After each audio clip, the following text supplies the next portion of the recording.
so I could leave the bag inside the house rather than out in the snow.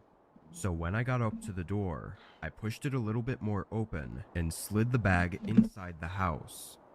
But just as I pulled my phone out to take a picture for confirmation, I heard a woman's voice yell from across the house. She asked if I was the delivery person dropping off her order. El gatito. It sounded like a young woman, maybe even early 20s. Doorway. I said, Gatito. Gatito. Gatito. Papido. Abandonito. the bag to her. I knew it was strange, Pasito. Gatito. but I pushed the door open just to see where they were. Pasito. Gatito. Entrance. There was a long hallway that led to what I Pasito. on the Gatito. wall. I could see the clear shadow of the woman who was presumably standing right around the corner. Where do you want me to bring it? There was a long moment before the woman responded. She leaned half of her body around the corner. What in fuck?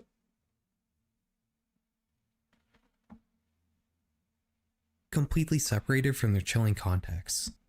Workers at a wastewater treatment plant in Richmond, Virginia have just made a grisly discovery. That's scary. An employee had been walking along the settling basin, a structure used to separate water from solid material, when he saw what appeared to be the body of a young woman. The police were called and the remains were recovered.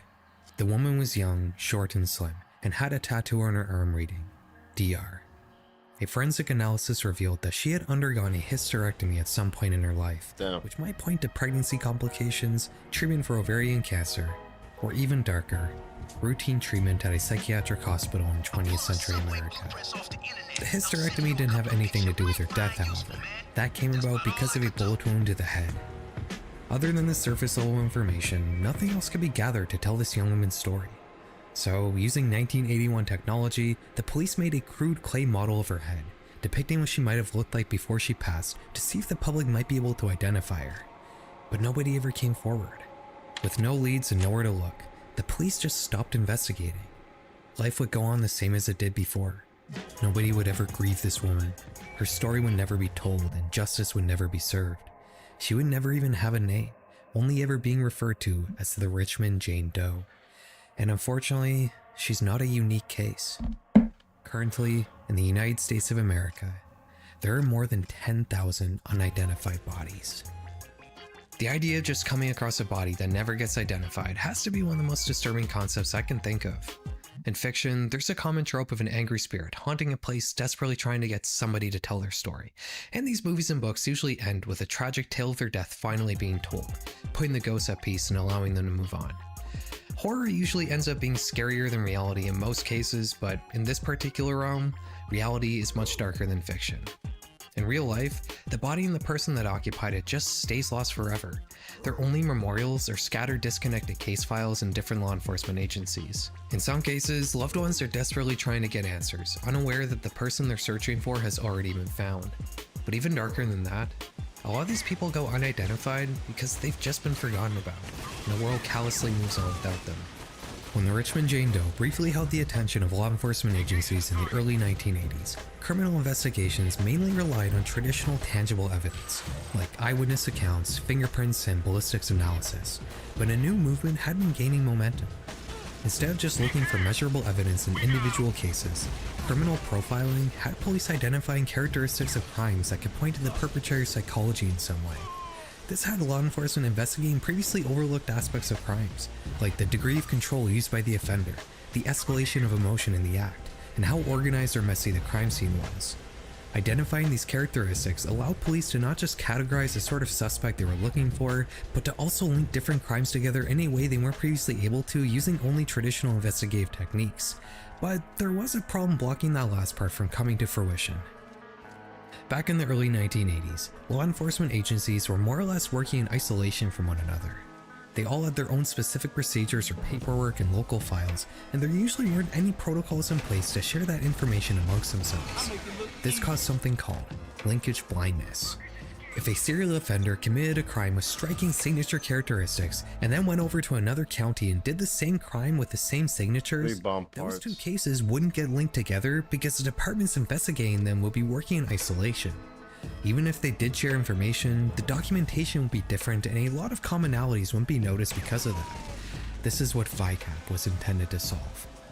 In 1983, Los Angeles homicide detective Pierce Brooks would testify before Congress to advocate a radical new idea: a computerized database to track unsolved crimes that could be accessed by any law enforcement agency in the country.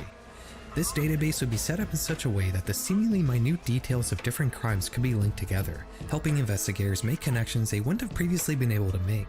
Brooks' idea was received enthusiastically, with the FBI fully picking up and funding the project. The database will be built and stored at the FBI Academy in Quantico, Virginia in 1985. And while it may have started out with the thousands of different law enforcement agencies around the country having to mail in handwritten forms that would be digitized by hand in Quantico, the procedures would advance over time as the world became more connected. First through fax machines, and then through an interesting new technology called the internet. In the 2000s, the FBI would launch VICAP Link, a fully internet-based version of the database No way. used by law enforcement agencies. While VICAP Fuck. was and is only able to be accessed by verified law enforcement users, the FBI would also create a much more limited but publicly accessible version of the database, which you can browse through a website hosted by the FBI. When we talk about things that are scary on this channel, there's usually two categories. Fictional horror tends to be very dramatic and solely relies on artistic elements like aesthetics and storytelling to create fear. It's by design calculated in its delivery. Real life horror, on the other hand, is never calculated. It's not art designed to strike fear in you, yet it always does a much better job of that than fiction. The FBI's VICAP site is a perfect example of that second category. It's just a cold list of unsolved crimes presented in a manner only meant to convey information in an efficient way and nothing more, but it still manages to be one of the most disturbing sites I've ever seen. Here you'll find the Richmond Jane Doe, as well as many other unidentified deceased people. The visual depictions of these individuals range from actual photos, to digital recreations, to physical recreations, to drawings, to even just articles of clothing in cases where the body is in such bad shape. That's Clothes are scary. the only remaining identifying traits. This entry is particularly unsettling. The only lead investigators have in this case is a single shoe. The remains were in such bad shape that even the victim's sex couldn't be determined. Like the vast majority of cases here, this one remains unsolved.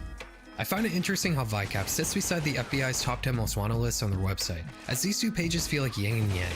The top 10 most wanted are a list of perpetrators of crime they're actively trying to catch. Or in other words, stories they're trying to put resolutions to. VICAP is a list of victims of crime they're trying to identify. Or rather, resolutions they're trying to put stories to.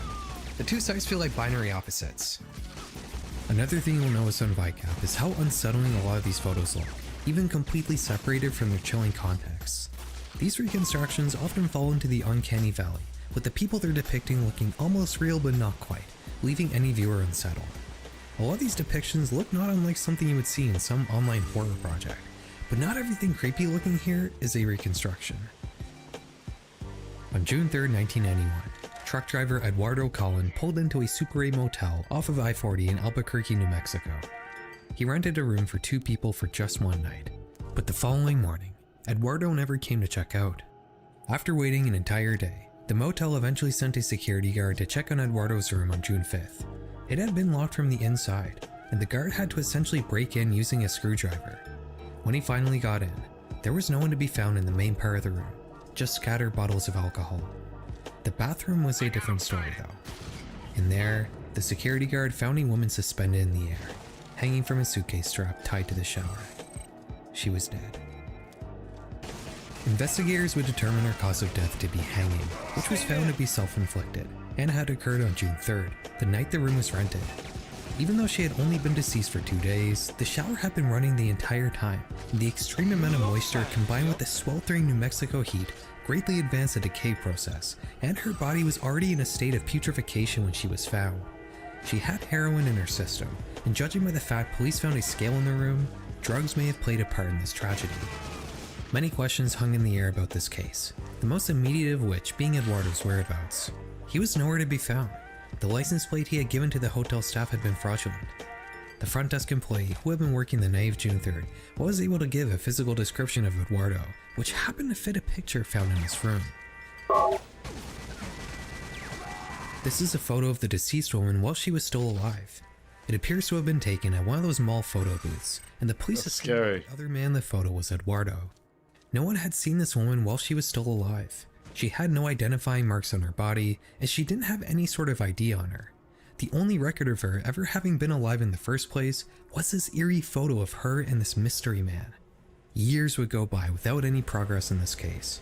The effort would mainly be focused around finding Eduardo. Eventually, the police would manage to track down his immediate family, who let investigators know that Eduardo had passed away from natural causes while they were looking for him. When police asked family members if they had recognized the woman in this photo with Eduardo, they only reacted with confusion. The man in the picture was not Eduardo. Again, no progress would be made for an enormous amount of time, until 2021 when investigators actually managed to somehow track down the man in this photo. While his identity has never been released publicly, the police are not considering him a suspect in any possible crime. He also wasn't able to fully identify the woman, only telling police that she had come to Albuquerque from Los Angeles, that he only knew her as Becca. The initial and most common theory regarding this mystery is that Becca may have been a lady of the night. Also found in the room were 5 $100 bills, an oddly large denomination of money to be carrying around with you, especially in 1991. It would explain why she was with a truck driver at a motel and why she didn't have any ID. The police have also supposedly recovered more pictures of Becca while she was alive, but haven't released them publicly because of their supposedly explicit nature. Whether Becca was an escort or not ultimately doesn't matter. Investigators assume she was, and her case likely didn't get the attention it needed because of that. If Eduardo had been located before his own death years later, this case would have been solved more than 20 years ago. But he wasn't. So it just remains as one of the many eerie entries in VICAP. If you're interested in helping on this case, I really recommend checking out the Becca Doe subreddit, which was set up with the specific purpose of investigating this case. And you can also check out the Grateful Doe subreddit, which is intended for all unidentified people cases. Believe it or not, internet sleuths are not just good for finding lost media. Grateful Doe has actually directly linked a couple unidentified people to missing persons cases, and I'm sure they would appreciate your help. One thing I find interesting on VICAP is how the visual reconstructions vary in look depending on when the case was open. Nowadays, detailed digital artistic recreations seem to be the standard, and while these sometimes can look uncanny, they really don't compare to the clay reconstructions you'll see in older cases. Some of these are genuinely nightmare fuel. They're made to resemble the victims as much as possible, but damn, that's creepy. They all still seem to end up looking somewhere in between life and death. I mentioned the Uncanny Valley earlier. One theory as to the origin of why the Uncanny Valley effect exists in the first place is fear of corpses. Humans may have an instinctual fear of dead bodies to keep us away from diseases that may harm us, and in my opinion, these unsettling clay models perfectly trigger that instinct. It would also seem, based on whatever on this site, that the worse condition a body is found in, the more uncanny the clay model looks. In May 1992, a farmer in Boone County, Indiana, was working his fields just like any other day. As he worked his way to the edge of his property near the main road, he noticed something laying in the long reeds in the distance. He had a bad feeling and decided to not approach whatever was in front of him, and instead went back home to contact the police. When law enforcement came, they walked down from the road into the reeds, and there, they found the decayed body of a young woman. She wasn't wearing any clothes other than a tank top, and didn't have any noticeable wounds on her body that could point to an immediate cause of death. Her face was so badly decomposed that she was completely unrecognizable. The only distinguishable characteristics on her body were 2 tattoos, one that said, "Mom," and another that said, "Love." Investigators guessed that she was likely between the ages of 17 and 24, but other than that, there was no way to identify this woman, and she would be entered into the system as just one more Jane Doe. Without anything to go on, police would start combing through missing persons files in the local area to see if they could find any leads, but none were found. They started investigating nearby truck stops. Maybe this was another case that began with a trucker picking up an escort. After questioning countless workers and passing out flyers to the many people passing through these truck stops though, no leads were found. After a few weeks of investigation, the case was considered to be cold, and the woman would be given a pauper's grave next to the police station, with an eerie tombstone only reading, unidentified female. A year later, police would reach out to a professor at Michigan State University who had been making advancements in facial reconstructions. They exhumed the victim's body, which at this point was nothing more than a skeleton.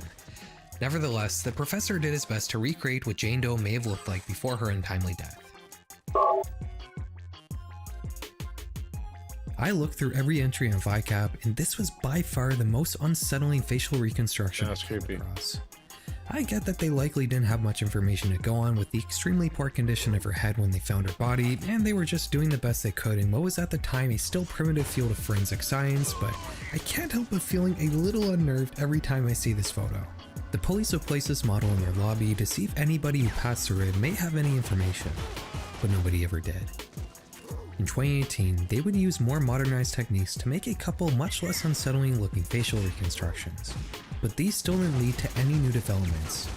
It would seem like the Boone County Jane Doe was just one in an endless line of unidentified corpses found in the USA who would never get their story told. But in 2020, that would change. You see, when they exhumed her body in 1993, police had luckily made sure to extract some of Jane Doe's DNA. And 27 years later, they sent it to a forensic genealogy firm for examination, and just over 1 year later, a match was found. In 1992, the Shinagovsky family in Toledo, Ohio were dismayed when their youngest daughter Maggie had seemingly vanished into thin air. While alarmed, they weren't entirely panicked. Margaret was about to turn 18, and all 7 of her older siblings had left home in a similarly swift manner around the same age. So why wouldn't she do the same? As time went on, they heard nothing from her though. The Shinagovskys' concern grew. They found that she had taken nothing from her room, which was messy and didn't look like how someone would leave their space before moving out. Maybe she hadn't just left home to start her life. Maybe something happened to her. Her siblings would drive around looking for her, but would come up empty-handed. It's unclear whether they filed a missing persons report or not, but for the next 28 years, Maggie's family had no idea if she was off living her life somewhere or if something horrible had happened to her. But in 2020, their worst fears were realized. Margaret had met an untimely end, likely before her family even began looking for her. That's sad. As tragic as the situation is, it is nice to see such stale cold cases still getting attention and even being solved almost 30 years later. Although you can't really say this one is fully solved. Police are treating Maggie's case as a homicide, and they're still looking for information that could lead them to whoever committed this horrible crime. Not every case gets solved because of cutting-edge forensic techniques. Sometimes they get solved because of VICAP. You might be wondering why the FBI decided to make a public version of this program.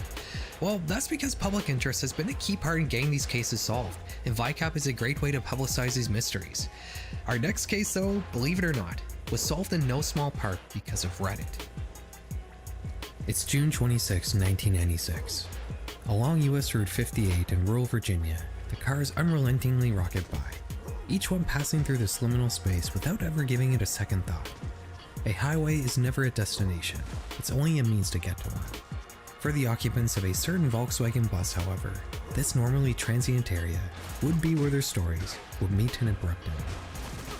Greensville County Police were called out to a tree line outside the expressway, where they found a van which had crashed head-on into the trees after seemingly veering off the road. Inside it were 2 young men. They were not wearing their seatbelts, and the high-speed collision had taken their lives. The driver was quickly identified as 21-year-old Michael Hager from South Carolina, and police believe the crash likely occurred because he had fallen asleep while driving, as there were no drugs or alcohol in his system. The other man in the car, though, was not carrying any ID, and on top of that, his face had been severely disfigured in the crash, making visual identification next to impossible. Police contacted Hager's family to tell them the bad news, and to also ask if Michael had been traveling with a friend. They said he wasn't, and they also didn't recognize his passenger. A theory developed that this man may have been a hitchhiker that Hager had picked up somewhere along his journey, possibly because of a shared interest. The mystery man had been wearing a tie-dyed shirt when investigators found him, and they also found 2 ticket stubs for a Grateful Dead concert that had occurred 2 nights prior. Hager had not attended the concert, but he was a Grateful Dead fan. It's possible the reason he stopped to pick up a random hitchhiker was because they were both deadheads, members of a counterculture movement revolving around the Grateful Dead. Also found on the man's body was a handwritten note. It read, To Jason, sorry we had to go. See you around. Call me. Carolyn O. and Carolyn T. At the end of the note was a phone number that was unfortunately incomplete, making it impossible for investigators to follow up on, but it did give them one important clue. This man's name might be Jason.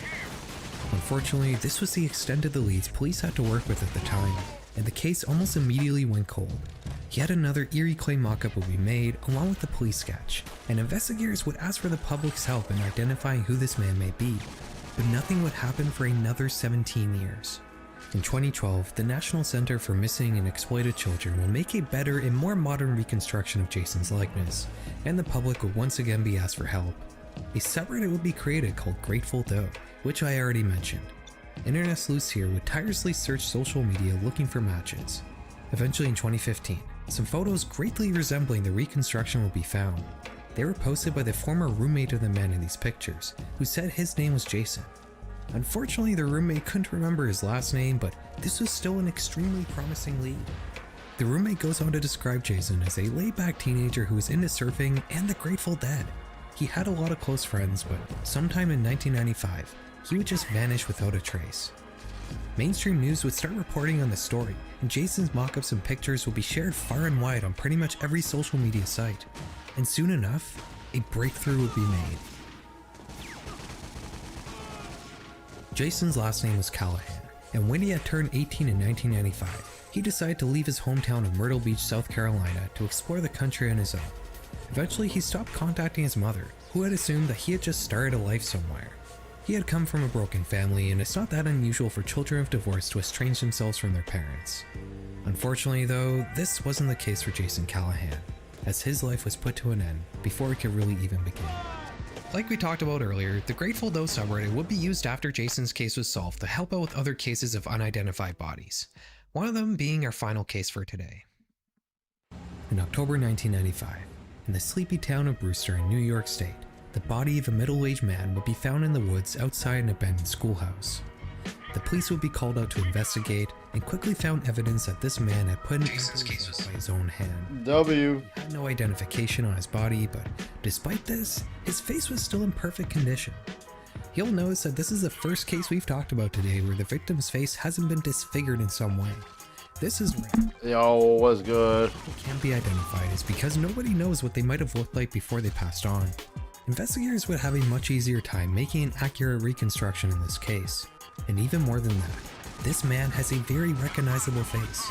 Surely someone would be able to recognize him, right? Well, someone did. 2 days prior to his body being found, a worker at a curtain shop had sold 2 expensive blankets to this man in the nearby town of New Rochelle. He was then seen taking the train to Brewster on the Metro North Railroad. Unfortunately though, these witnesses couldn't give any clues to this man's identity, and they were the only ones who ever came forward.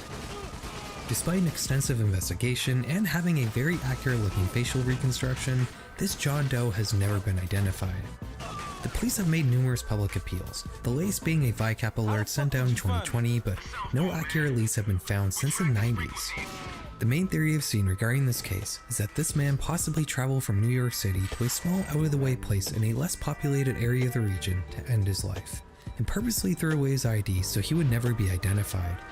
New Rochelle is on the way from NYC to Brewster, and the man is also considered to be of Latin American descent, with New York City having the state's most significant population of Hispanic people. The idea of traveling to an out-of-the-way place to put an end to your existence with the intention of never being found is not just terrifying, it's also tragic. Everything you've ever done, every other life you've ever touched, your entire story gets boiled down and reduced to a physical thing, a corpse without a name. The VICAP site to me is not just the most chilling site the FBI has, it's probably the most unsettling site I've visited, period. Becoming unidentified is a very certain kind of terror, and I can't imagine the state of mind somebody would be in to purposely choose that as their exit. It goes without saying, but if you happen to recognize any of the 3 stolen solved John and Jane Does we talked about today, please make a post on the Grateful Doe subreddit. They know how to get in touch with investigators. I'll also restate something I said earlier. If you're into solving internet mysteries and looking for lost media, maybe consider joining Grateful Doe and help look for lost people as well. That's it for today, guys. Have a good night. Shit, I impress myself sometimes.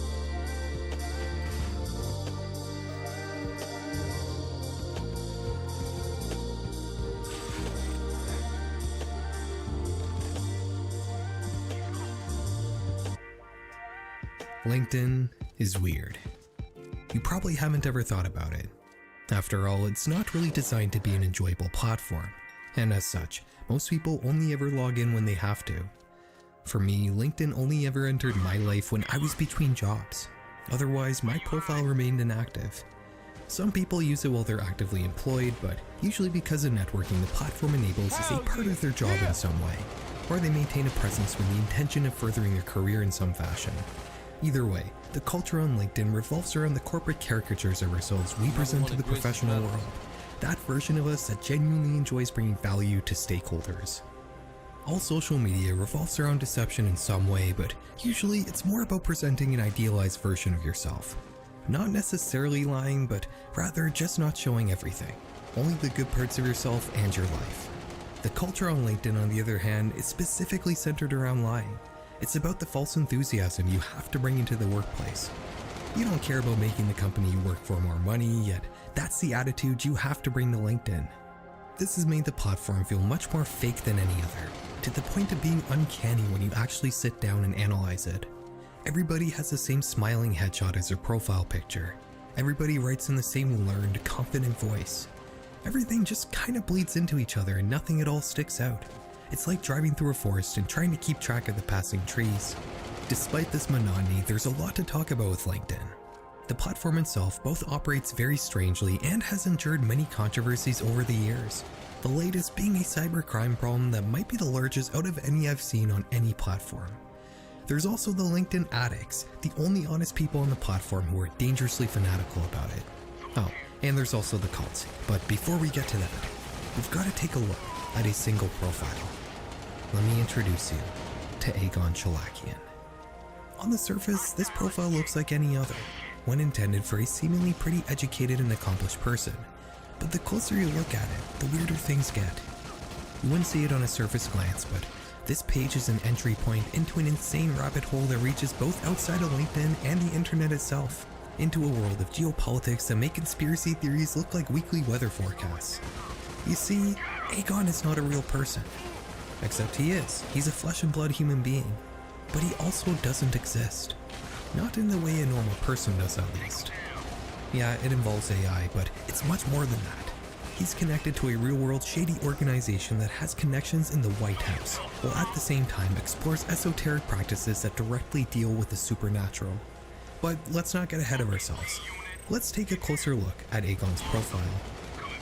He has over 6,000 connections, but then again, he is a registered federal lobbyist for the American government, which would warrant such a large network of people. He's held that position since 2023, and around the same time, he apparently became a US registered foreign agent as well, which means that he's likely lobbying on the behalf of some foreign organization or state. Things start becoming stranger when you explore his education section. He appears to be currently enrolled in many different programs at many different prestigious schools, including the Harvard School of Business, MIT School of Management, the Wharton School in Pennsylvania, ESADA in Spain, Stanford School of Engineering, Oxford School of Business, Berkeley School of Law, MIT School of Engineering. I don't think I have to list them all, but in total, Aegon is currently enrolled in 26 different programs at universities in several countries. His work history beyond his current job as a White House lobbyist is just as bizarre as his education. He's worked with the European Parliament, the Ukraine Project, and CERN, where he's published multiple papers as a particle physicist and apparently has won multiple awards for it. His longest job, however, was as a consultant in the executive office, where he worked for 56 years. This might seem like some weird joke, a fake LinkedIn profile somebody set up with as many qualifications as possible, but this couldn't be further from the truth. If you search Aegon Chalakian on Google, you'll find several articles published by mainstream media talking about a video address he made warning humanity of a possible extinction event caused by something called the Siberian magma plume. This particular piece was published by the Globe and Mail, a well-respected and prestigious newspaper here in Canada, but there is something weird about this article. You'll notice at the top a disclaimer that explains to the reader that the following write-up is a press release published by a third party, and is paid content that hasn't been reviewed by the Globe and Mail. Strange. The article also makes several pleas for the international community to release the restrictions they placed on an organization known as Alatra. Keep that name in mind.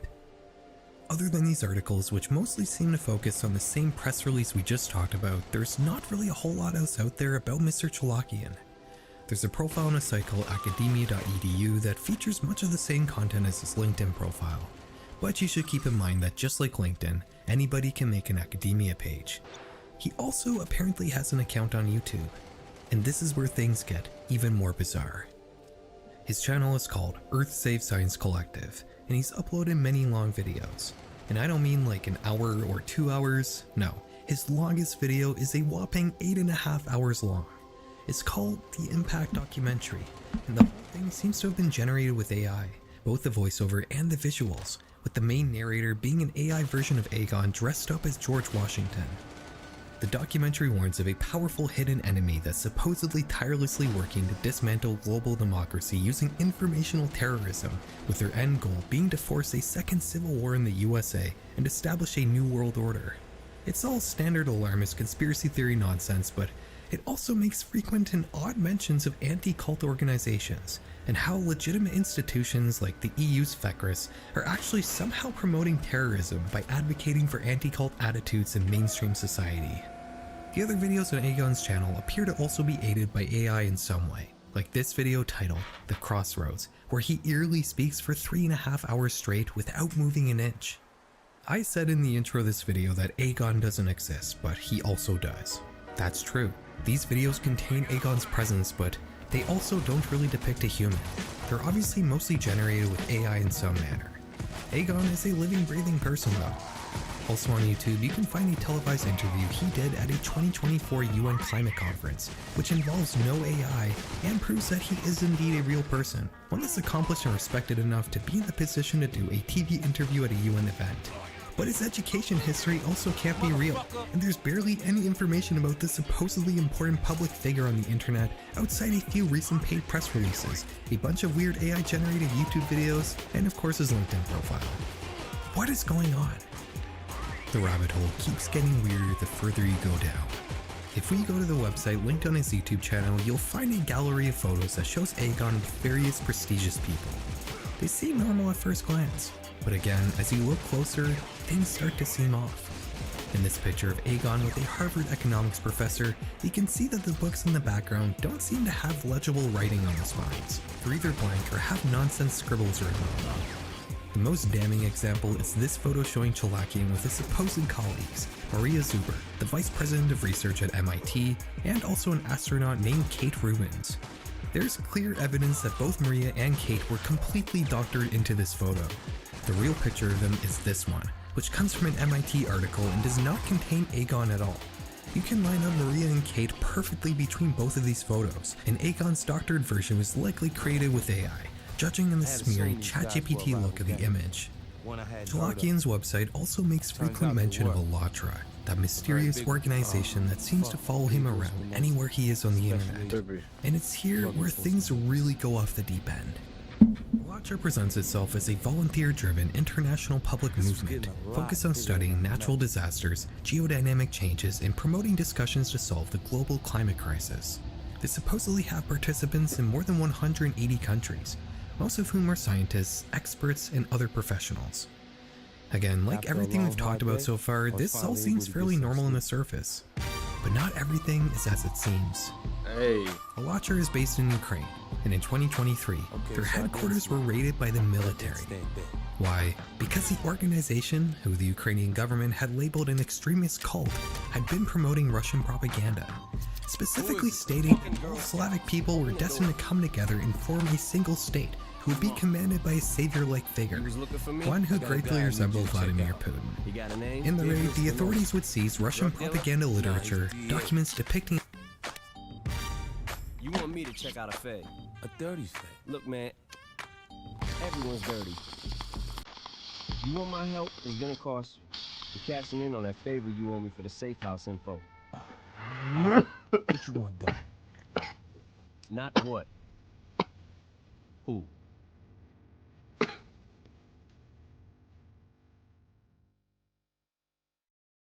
Eminem.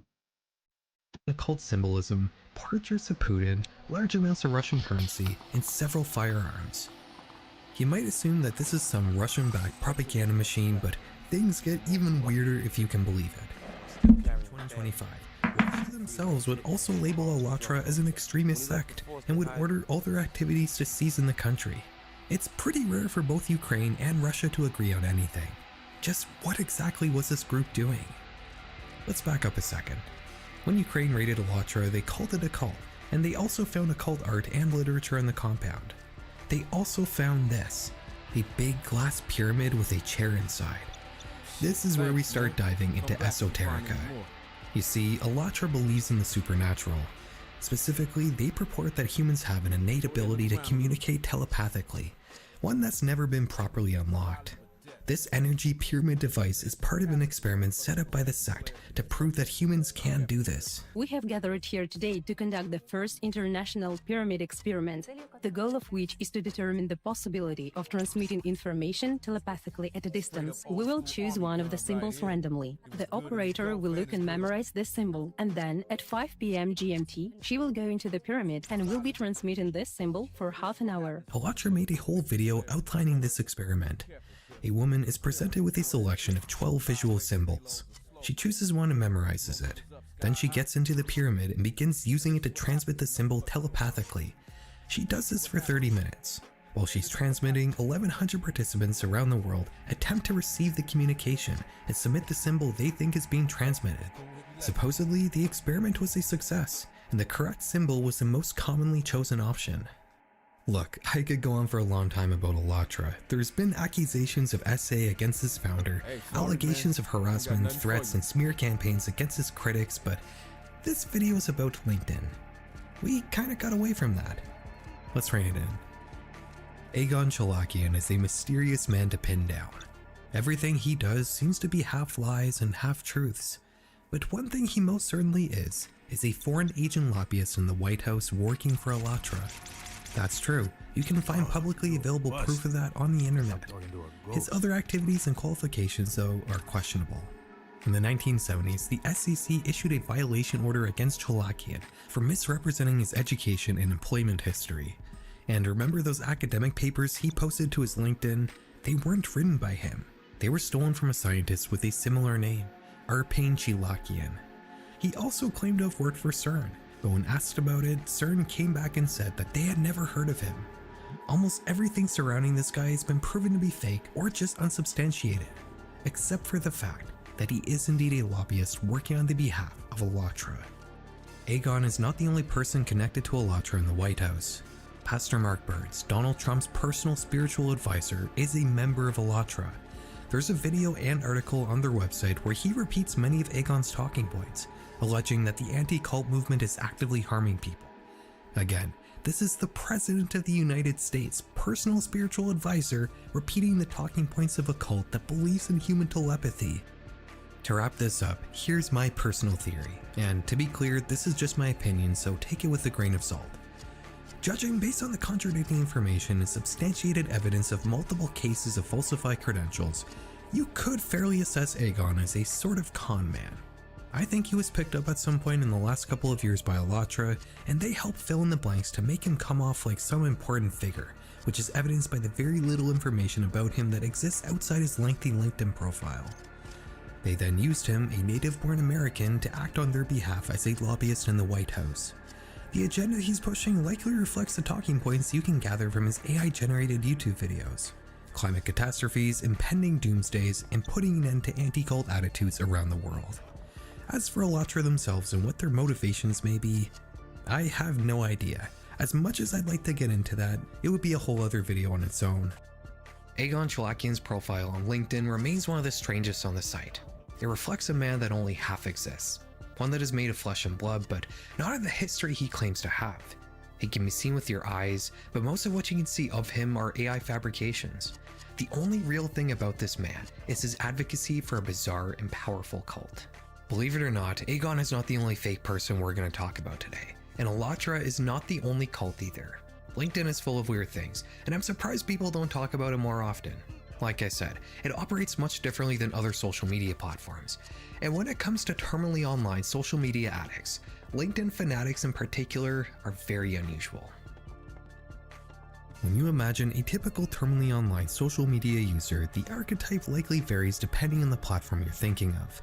An Instagram addict might be an inspiring influencer, someone who tries to present their life in an exaggerated manner, acting more rich and successful than they actually are. A typical Twitter addict, in my mind, is inseparably tied to politics. either a groiper or a tanky with a bunch of flags next to their username, both sides constantly spouting off insane opinions that have been shaped by the false online reality they live in. Your average Facebook addict is a boomer conspiracy theorist who isn't very good with technology and corruption charges. In exchange for immunity, Petra agreed to sell out McVigar for enough shit to put him away for 20 years. But McVigar tracked him down. That's where I came in. Yo, you niggas lost? Nah, we right here where we want to be. You sure about that? I am. Quickly engages with AI generated content. Here, B. Either way, regardless of how unhinged your everyday social media addict may seem, they're still using their respective platforms in the way they were intended to be used. Like it or not, social media in general was specifically designed to be as intrusive in people's lives as possible. The individuals who run these platforms want you to become insane and detached addicts who live their lives on the internet. That's how they make money, by reeling you in as much as possible. LinkedIn, on the other hand, is not a conventional social media platform. It's not designed around spouting off personal opinions or being used for fun at all, really. It's not social media. It's professional networking media. As such, you wouldn't expect it to be as addictive as other social networking platforms. At least not on the surface. When the platform first launched in the early 2000s, it filled a gap that hadn't been addressed previously by any platform at the time. It combined job listings with some light social media features like profiles and connections, allowing for not just quicker job applications, but also networking between professionals, which traditionally only ever happened in real-world events. For its first 10 years, LinkedIn was only designed to be a networking and job application tool. As the 2010s rolled in, things would begin to change a little. LinkedIn would go public in 2011, and the pressure to grow as a company would begin to drive the platform's direction. LinkedIn was useful, but it couldn't draw people in the same way Facebook or Twitter could, and that was a problem. People only used it when they needed a job. Nobody was logging in every day the same way they would with a conventional social media platform. Less time spent using LinkedIn meant less money for the company, and subsequently less growth. If the platform wanted to keep up with its contemporaries, it would need to shift its mission. In a 2012 letter to shareholders, CEO Jeff Weiner would share his new 3-word strategy for the company: simplify, grow, every day. The everyday part of that was specifically in reference to getting users to use LinkedIn every day, just like any other social media platform. The business logic behind this makes sense, but how exactly do you get people to use a job application site every day? LinkedIn's mission statement as a professional networking or job application tool would never actually change, but they would sneakily start to add in more conventional social media features as time went on. They'd introduce a Facebook-style infinite scroll newsfeed filled with posts from people you're connected with. They'd start tracking the amount of time a user spent looking at a certain post and the different engagements they had with it. Based on that information, they'd start inserting recommended posts from strangers into your newsfeed. This not only made LinkedIn function much like any other social media site, but it also allowed users to gain significant organic followings on the platform, giving rise to a very strange sort of influencer. The way LinkedIn solved their everyday problem was by purposely molding the sort of content they wanted users to share on the site.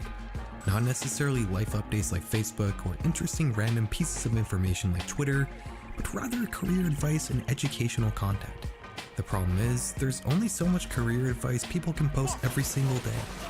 Humans are simple creatures, and we have a tendency to engage with social media in the same manner no matter what the platform is. This results in the average LinkedIn post being a strange mixture of personal and career-focused content, with the two sides mixing into each other much like milk that's been freshly poured into a mug of coffee. I proposed to my girlfriend this weekend. Here's what it taught me about business. I'm gonna switch the games. In this post, you'll find a long write. I'm gonna play. I want to play Resident Evil. Proposal to his partner, But I also want to play this game. Enterprise product, and his girlfriend to a Justice business he's League. trying to sell to. Getting down on one knee. I'll play Resident Evil. Product demo. Her saying yes. You close the deal. Good job, buddy. This sort of career lesson from a life experience is typical of LinkedIn influencers. It seems like a subconscious solution people have genjutsu'd themselves into using to adopt LinkedIn as a conventional social media platform to overshare personal experiences while also somehow keeping it in the corporate realm. By definition, your career life is supposed to be separate from your personal life, so mixing the two in the way LinkedIn influencers do is just sort of off-putting and leaves a bit of It's off-putting. I peed the bed on my honeymoon. Not exactly one of my proudest moments. What's the business lesson here, you might ask? It's about not taking yourself too seriously and embracing humanity as a team leader. If you can survive peeing the bed on your honeymoon, you can survive anything business throws at you. Another aspect to LinkedIn is hustle culture, not just for the people running their own companies, but for the employees of other businesses as well. It's seen as a good thing on LinkedIn to overwork yourself to bring value to shareholders. In the intro of this video, I mentioned that this sort of attitude is a common lie people have to purport to be able to survive in the corporate world. On LinkedIn though, people who sincerely think like this seem to get elevated, and a sort of corporate Stockholm syndrome is a key part of the platform's culture. This also leads people into passionately defending Master of unlocking things, any and all Alicia. criticism. Everyone is talking about the Polish CEO who grabbed the Create new weapons using tools. so he came out and apologized. Well, it wasn't the best. Can create many types of medicine. This was a missed life lesson for the boy. You can't expect to have everything handed to you. This is the Will rarely be attacked by enemies. workaholic wage slave who's thinking about bringing value to the shareholders. Should I be Jim? Those important moments, and kissing the feet of the billionaires who would never even give them a second glance. It's gross and off-putting, but not really disturbing or scary. So why am I talking about it? You see, this very specific blend of personal life with work and subservient attitudes made LinkedIn fanatics the perfect recruitment targets of a secretive organization that caused a lot of harm to many people. I like being Yoko, to be honest. Official presence on the platform. Yoko has a Consider, if backpack. you will, the following LinkedIn profile. It's for a man named Keith Rainier, a self-described independent education management professional based out of upstate New York. On the surface, this profile looks like any other, but you'll notice it's missing a few details. There's no profile picture, no job history, and no posts. Despite this, Keith still has a large network of connections. It almost seems like his profile was purposefully gutted at some point, perhaps in an attempt to cover something up. Back in 1998, Keith had started a company with his friend Nancy Salzman. The business offered something called Executive Success Programs, a set of courses intended for aspiring professionals who wanted to take their career to the next level and move up the corporate ladder. It wasn't a very uncommon idea, but it is unusual when you think about it. Career training usually centers around learning some sort of applicable skill, but executive success programs claim to teach you how to succeed in your career by shaping the way you act towards other people and your own personal habits.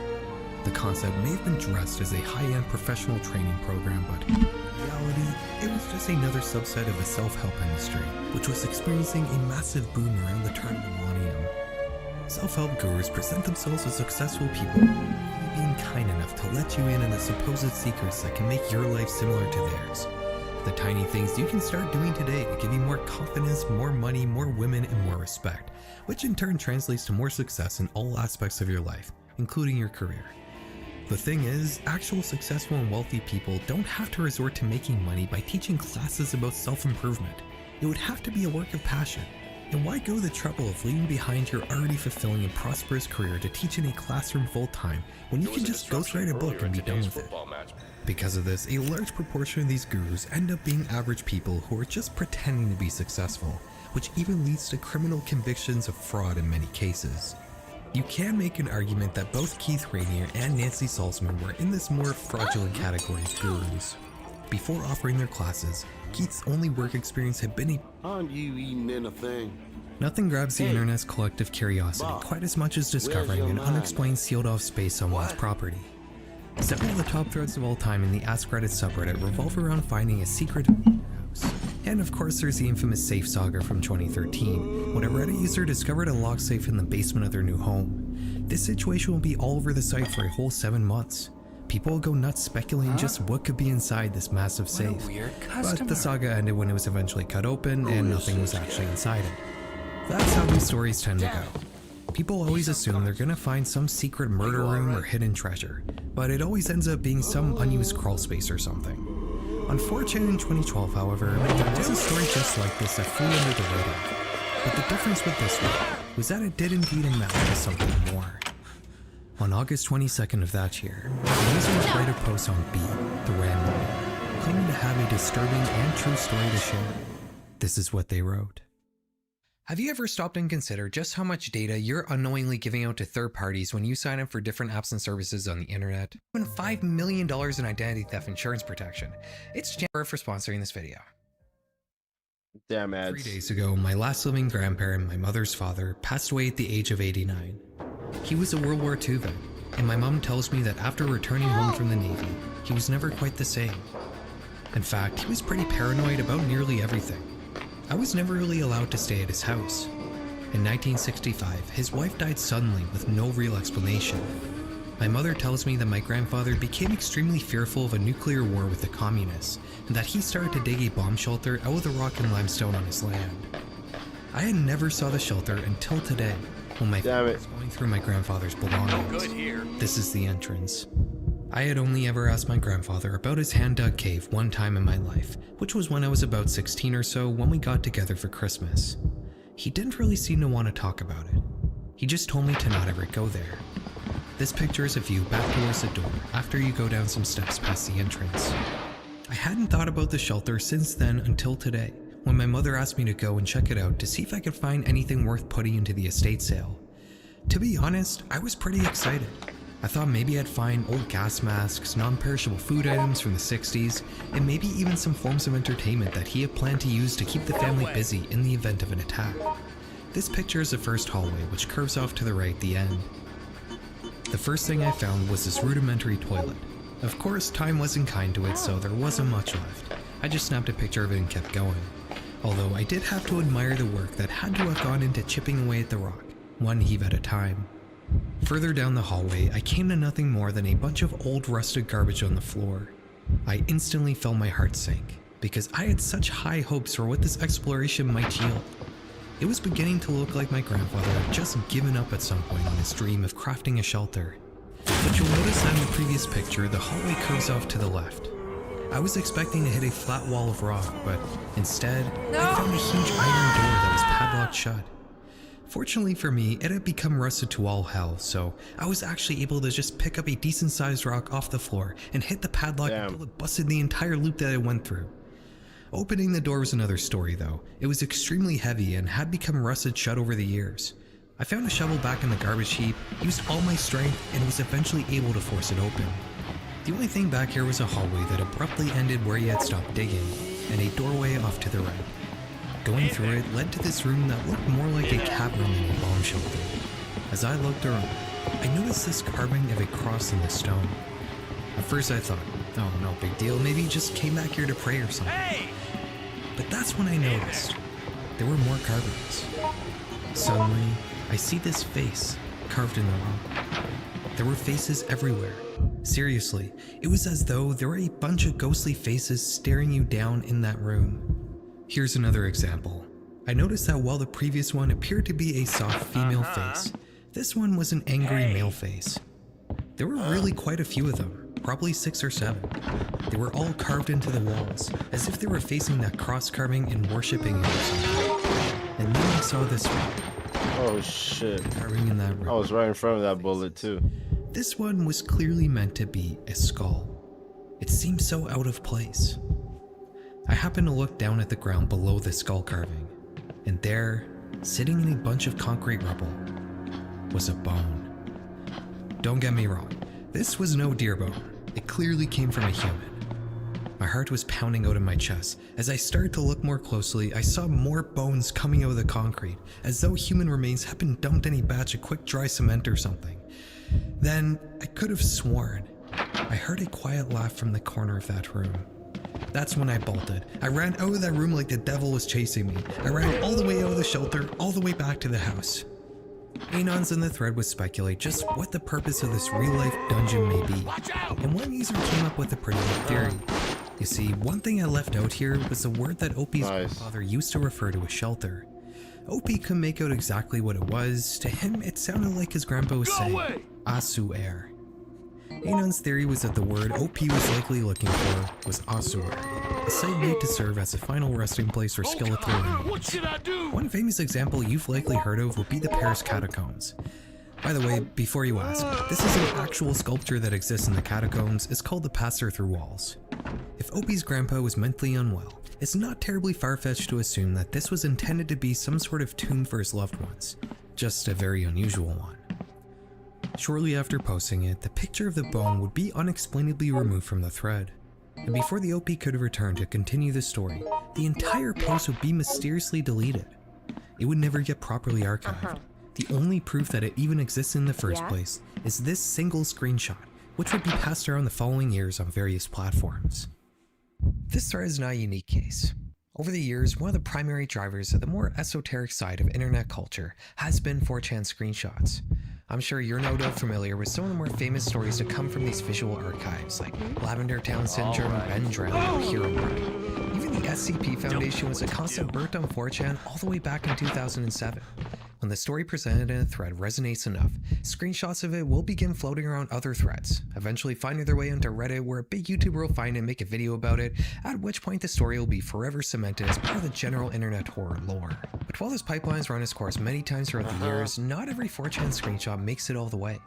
More often than not, a lot of these stories never make it far outside the image board, only ever being passed around different creepypasta or internet mystery threads throughout the years.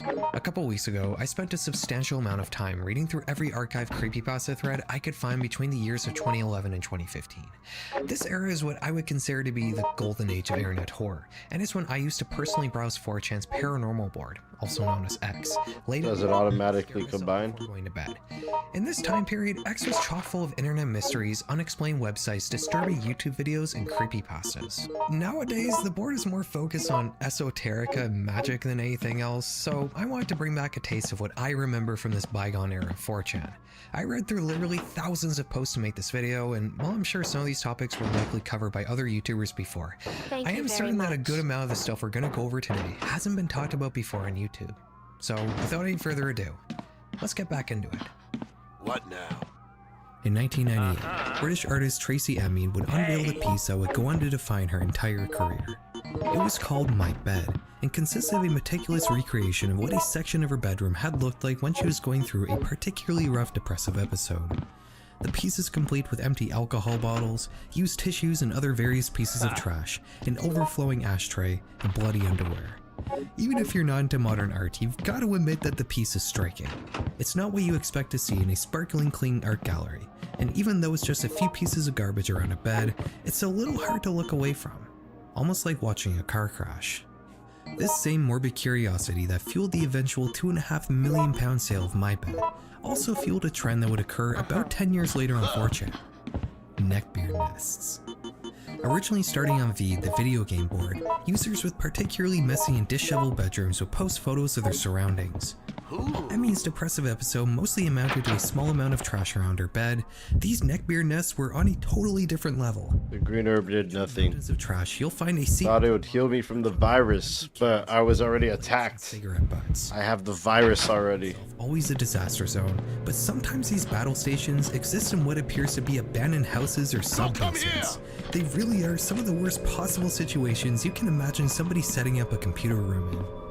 Nowadays, the neckbeard nest community still survives on Reddit, but it pales in comparison to the 4chan days of the late 2000s and early 2010s. The modern Reddit community is mostly centered around motivating others to clean up their cluttered depression dens, which is undeniably a positive spin on this kind of trend. But 4chan wasn't so kind. These early days of this community were solely focused on the morbid curiosity of seeing just how badly another human being can live. And in 2010, one anon would share with others just what sort of horrible ending this sort of situation can potentially result in. In March of that year, a 4chan user in Michigan had been day drinking with a friend who was visiting out of town.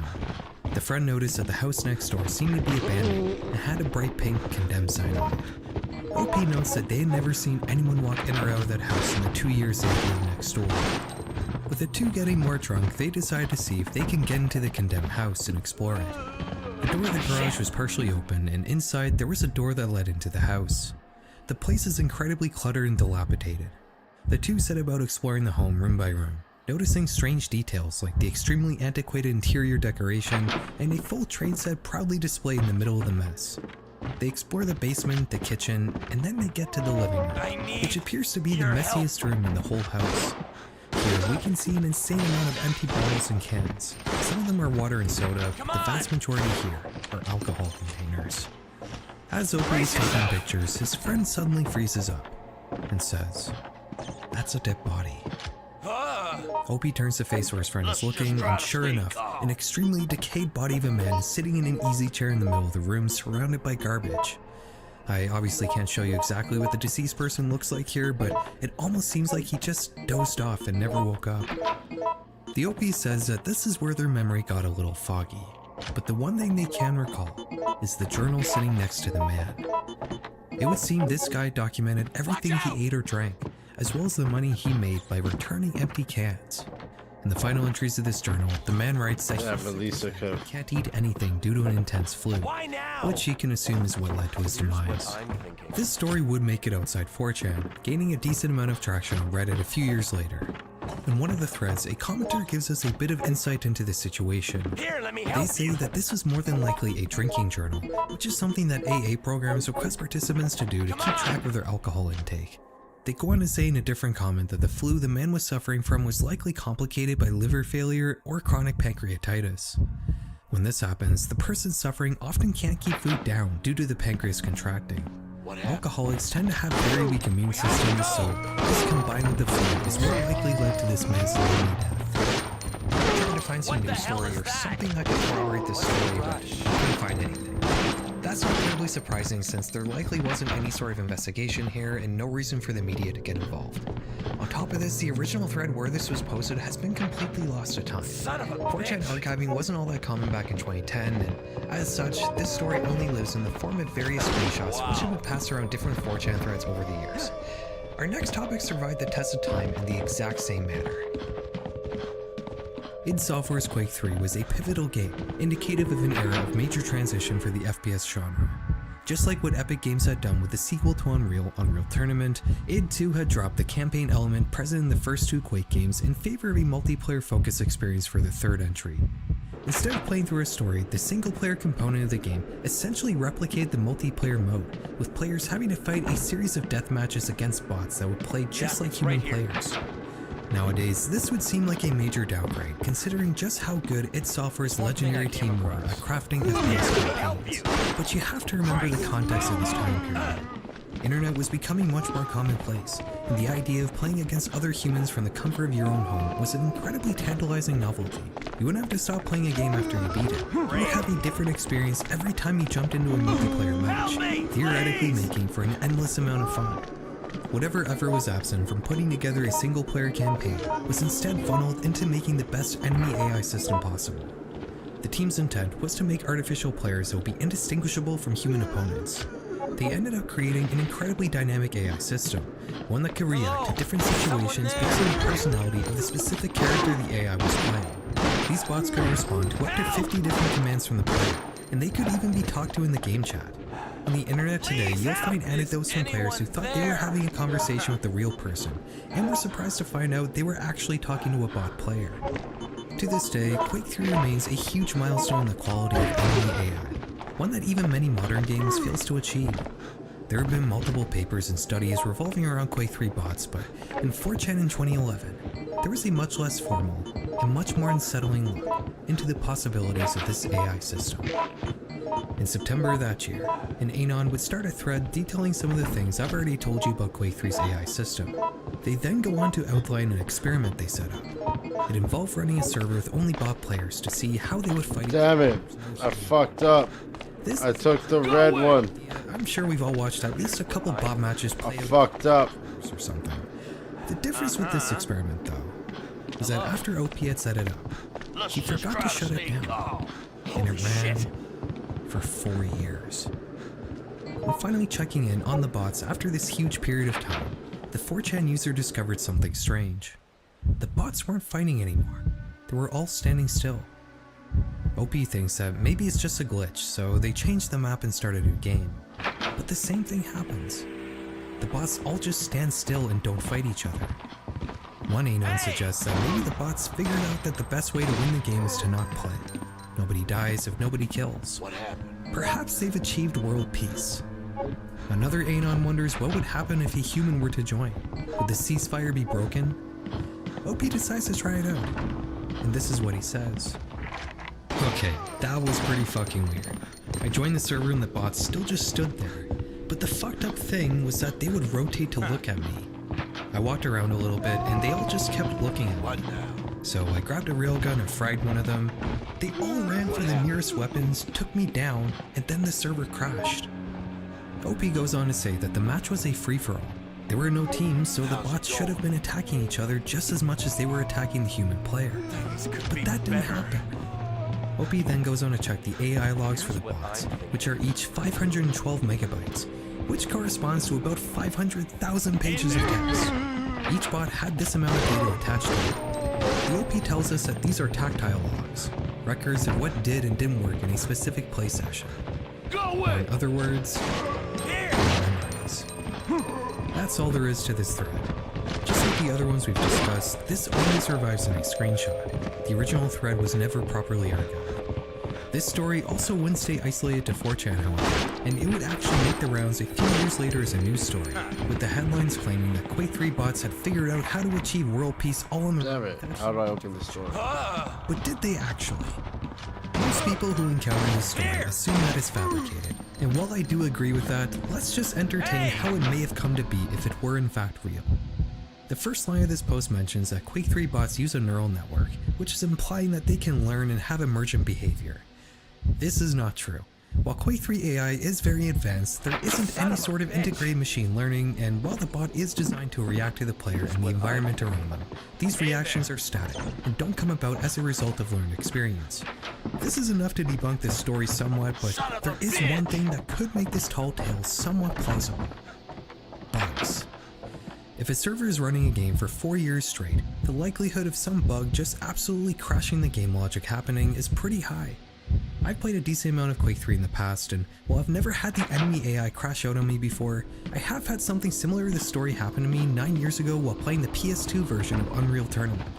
I don't have footage of it, but I distinctly remember one time the enemy AI just stopped dead in their tracks and didn't fire at me. They would still turn and face me, but they didn't attack me, and I was able to win the match by just killing them over and over again. What is a video? Is it just an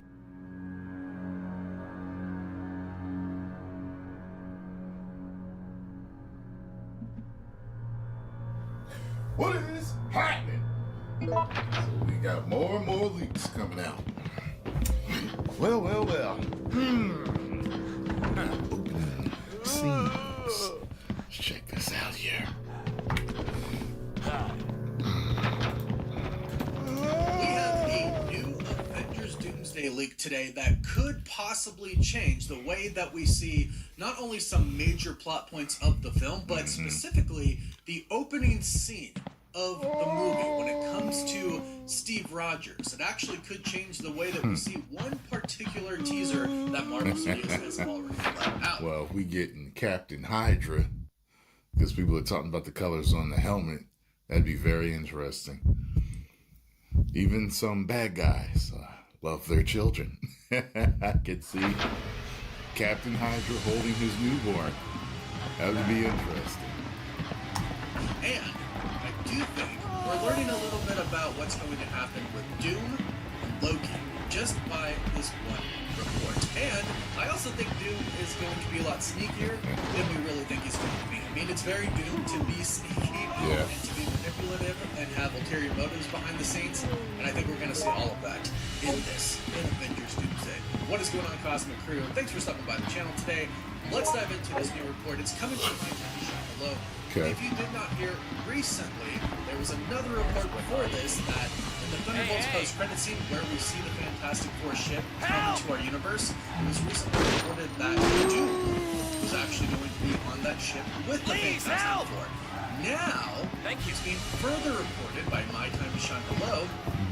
She states Thor and Steve are already on the Fantastic Four ship with Doom before it arrives in the MCU. Thor and Steve?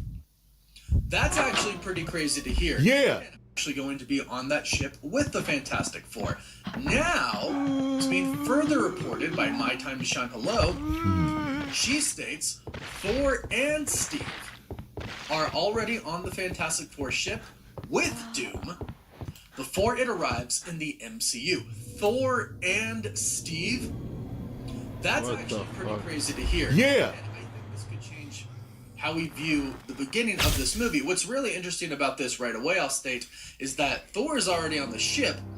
That probably means that Doom went to Earth 616 already. That's very interesting. But I also think that Doom could really be making Loki out to be the hero, or I'm sorry, to be the villain here, and Doom to be the hero. That's what Doom wants. Because Doom knows he has to take over Loki's throne to be in control of the multiverse. Yeah. So Doom is making it seem like Loki is the villain and that Doom is the hero. So Steve already on there. Let's talk about that first, because a lot of people, when it comes to the original first Steve Rogers teaser trailer that we got for Avengers Doomsday, a lot of people, including myself, are thinking that the person who is actually walking up to the door of Steve and Peggy's home is not actually Steve Rogers, but it's actually Doom. And they make some good points. I thought this originally. How? And now I think it even more. So this has been reported and been talked about online by a lot of fans, but the I ain't hear Direct nothing just about did an this. article about this as well.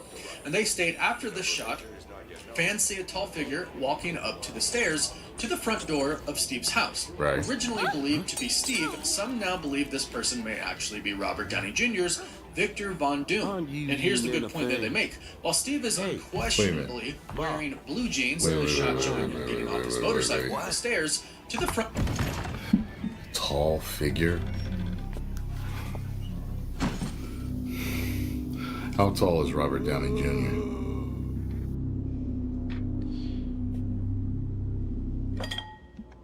Robert Downey. Could possibly change the customer. Who is this guy? Damn it.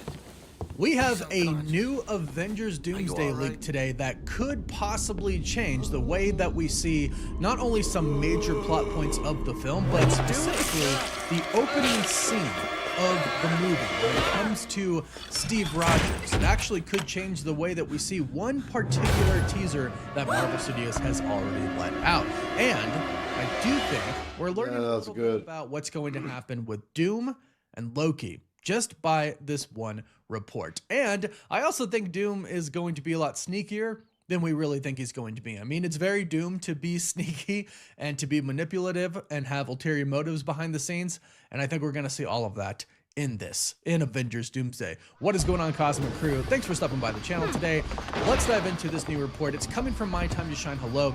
If you did not hear, recently there was another report before this that in the Thunderbolts post-credit scene where we see the Fantastic Four ship come into our universe, it was recently reported that Doom was actually going to be on that ship with the Fantastic Four. Now, it's being further reported by My Time to Shine. Hello. She states Thor and Steve are already on the Fantastic Four ship with Doom before it arrives in the MCU. Thor and Steve? That's actually pretty crazy to hear. And again, I think this could change how we view the beginning of this movie. What's really interesting about this right away, I'll state, is that Thor is already on the ship. That probably means that Doom went to Earth 616 already. That's very interesting. But I also think that Doom could really be making Loki out to be the hero, or I'm sorry, to be the villain here, and Doom to be the hero. That's what Doom wants. Because Doom knows he has to take over Loki's throne to be in control of the multiverse. So Doom is making it seem like Loki is the villain and that Doom is the hero. So Steve already on there. Let's talk about that first, because a lot of people, when it comes to the original first Steve Rogers teaser trailer that we got for Avengers Doomsday, a lot of people, including myself, are thinking that the person who is actually walking up to the door of Steve and Peggy's home is not actually Steve Rogers, but it's actually Doom. And they make some good points. I thought this originally, and now I think it even more. So this has been reported and been talked about online by a lot of fans, but the Direct just did an article about this as well. And they state, after this shot, fans see a tall figure walking up to the stairs to the front door of Steve's house. Originally believed to be Steve, some now believe this person may actually be Robert Downey Jr.'s Victor Von Doom. And here's the good point that they make. While Steve is unquestionably wearing blue jeans in the shot showing him getting off his motorcycle, the person walking up to the stairs appears to be wearing much darker clothing. The pants on the right side of the shot seem to be black, and fans can see a knee bend, confirming it is the undisclosed character's bottom half. Yeah, this does look much darker, could be the lighting, but it doesn't look to be that bright blue jeans. And this is kind of an ominous shot as it is, which doesn't align with the rest of this teaser. The rest of the teaser is very happy. We see Steve get off the motorcycle. He already has a wedding ring on, so him walking up like this to the house kind of ominously doesn't really make sense, because then the next scenes are him with his baby. So if you look in the reflection of the door, it seems to be like somebody is wearing a suit. And I do think this is Robert Downey Jr.'s Dr. Doom. I think he's going to Steve not to appear as a villain to him, but appear as a hero. And I think because we've heard previous reports that Loki actually filmed a scene there as well. So we've heard reports that Robert Downey Jr. filmed a scene at this old house, which we know is Steve Rogers' house now, and that Tom Hiddleston filmed a scene at this house as well. I'm curious to see what happens here. If Robert Downey Jr.'s Dr. Doom really does portray Loki to be the villain, because as far as we know, Steve, he remembers Loki as the villain. That's who he knows Loki to be. He doesn't know anything that happened in Loki season 1 or season 2. And to top it off, neither does Thor. Now, our Loki, the main one of the 616 MCU, he's dead. And Thor knows that. And so while Doom appears to these people, he's going to kind of explain everything in a way that benefits him the most, right? So he'll explain the multiverse, he'll explain variants, because I don't think he's gonna play it off like he's Tony. He might, but John Campea recently said we don't find out why he looks like Tony until Avengers Secret Wars, which I found very interesting, but we'll have to wait and see on that. But I don't think he's gonna play it off like he's Tony. I mean, Tony clearly died, right? So I don't think he could do that. He could play it off like he's a variant of Tony, but not the specific Tony from 616. So I think he's gonna show up and basically say, hey, the multiverse is in danger. It's also being ruled right now by Loki. Loki kind of commands everything, and he has this giant organization behind him called the TVA. I think he plays it off like these are the villains. And then I think Loki appears, and I think Doom says, hey, we got to get out of here. You know, Loki's trying to trick you. He's the villain. You know Loki. He's the god of mischief. He's the master of deception. You fought him. He tried to take over New York. He's the bad guy. I'm good. Come with me. So we take Steve. I think something very similar might happen with Thor. Thor's a little bit more of a mystery, I will say. Because again, it seems like Doom would have to go to 616. Yeah, she just socked me in the face. Leave, go to 828, and then go back to 616. Which is very interesting. Now, there's a lot of reasons for Doom to go to 616. I would say multiple times. I think the 10 rings, I think Kamala Khan's bangle, and the other one that Captain Marvel has, and really, vibranium. Vibranium has the power to absorb magic. So Doom could really use that, and I think Doom would realize that he really needs that. And we've obviously had scenes, teasers already with Wakanda and Talokan, both having vibranium. I think that's going to be kind of important for Doom. In the comics, it's important for Doom. He tries to take it many times. So I think that's going to come into play as well. And how Thor kind of figures out about Doom, or why Doom would go for Thor, I think is Love, his daughter. And I think that's why we get that teaser as well. I think Doom actually goes for Love, but Thor is there.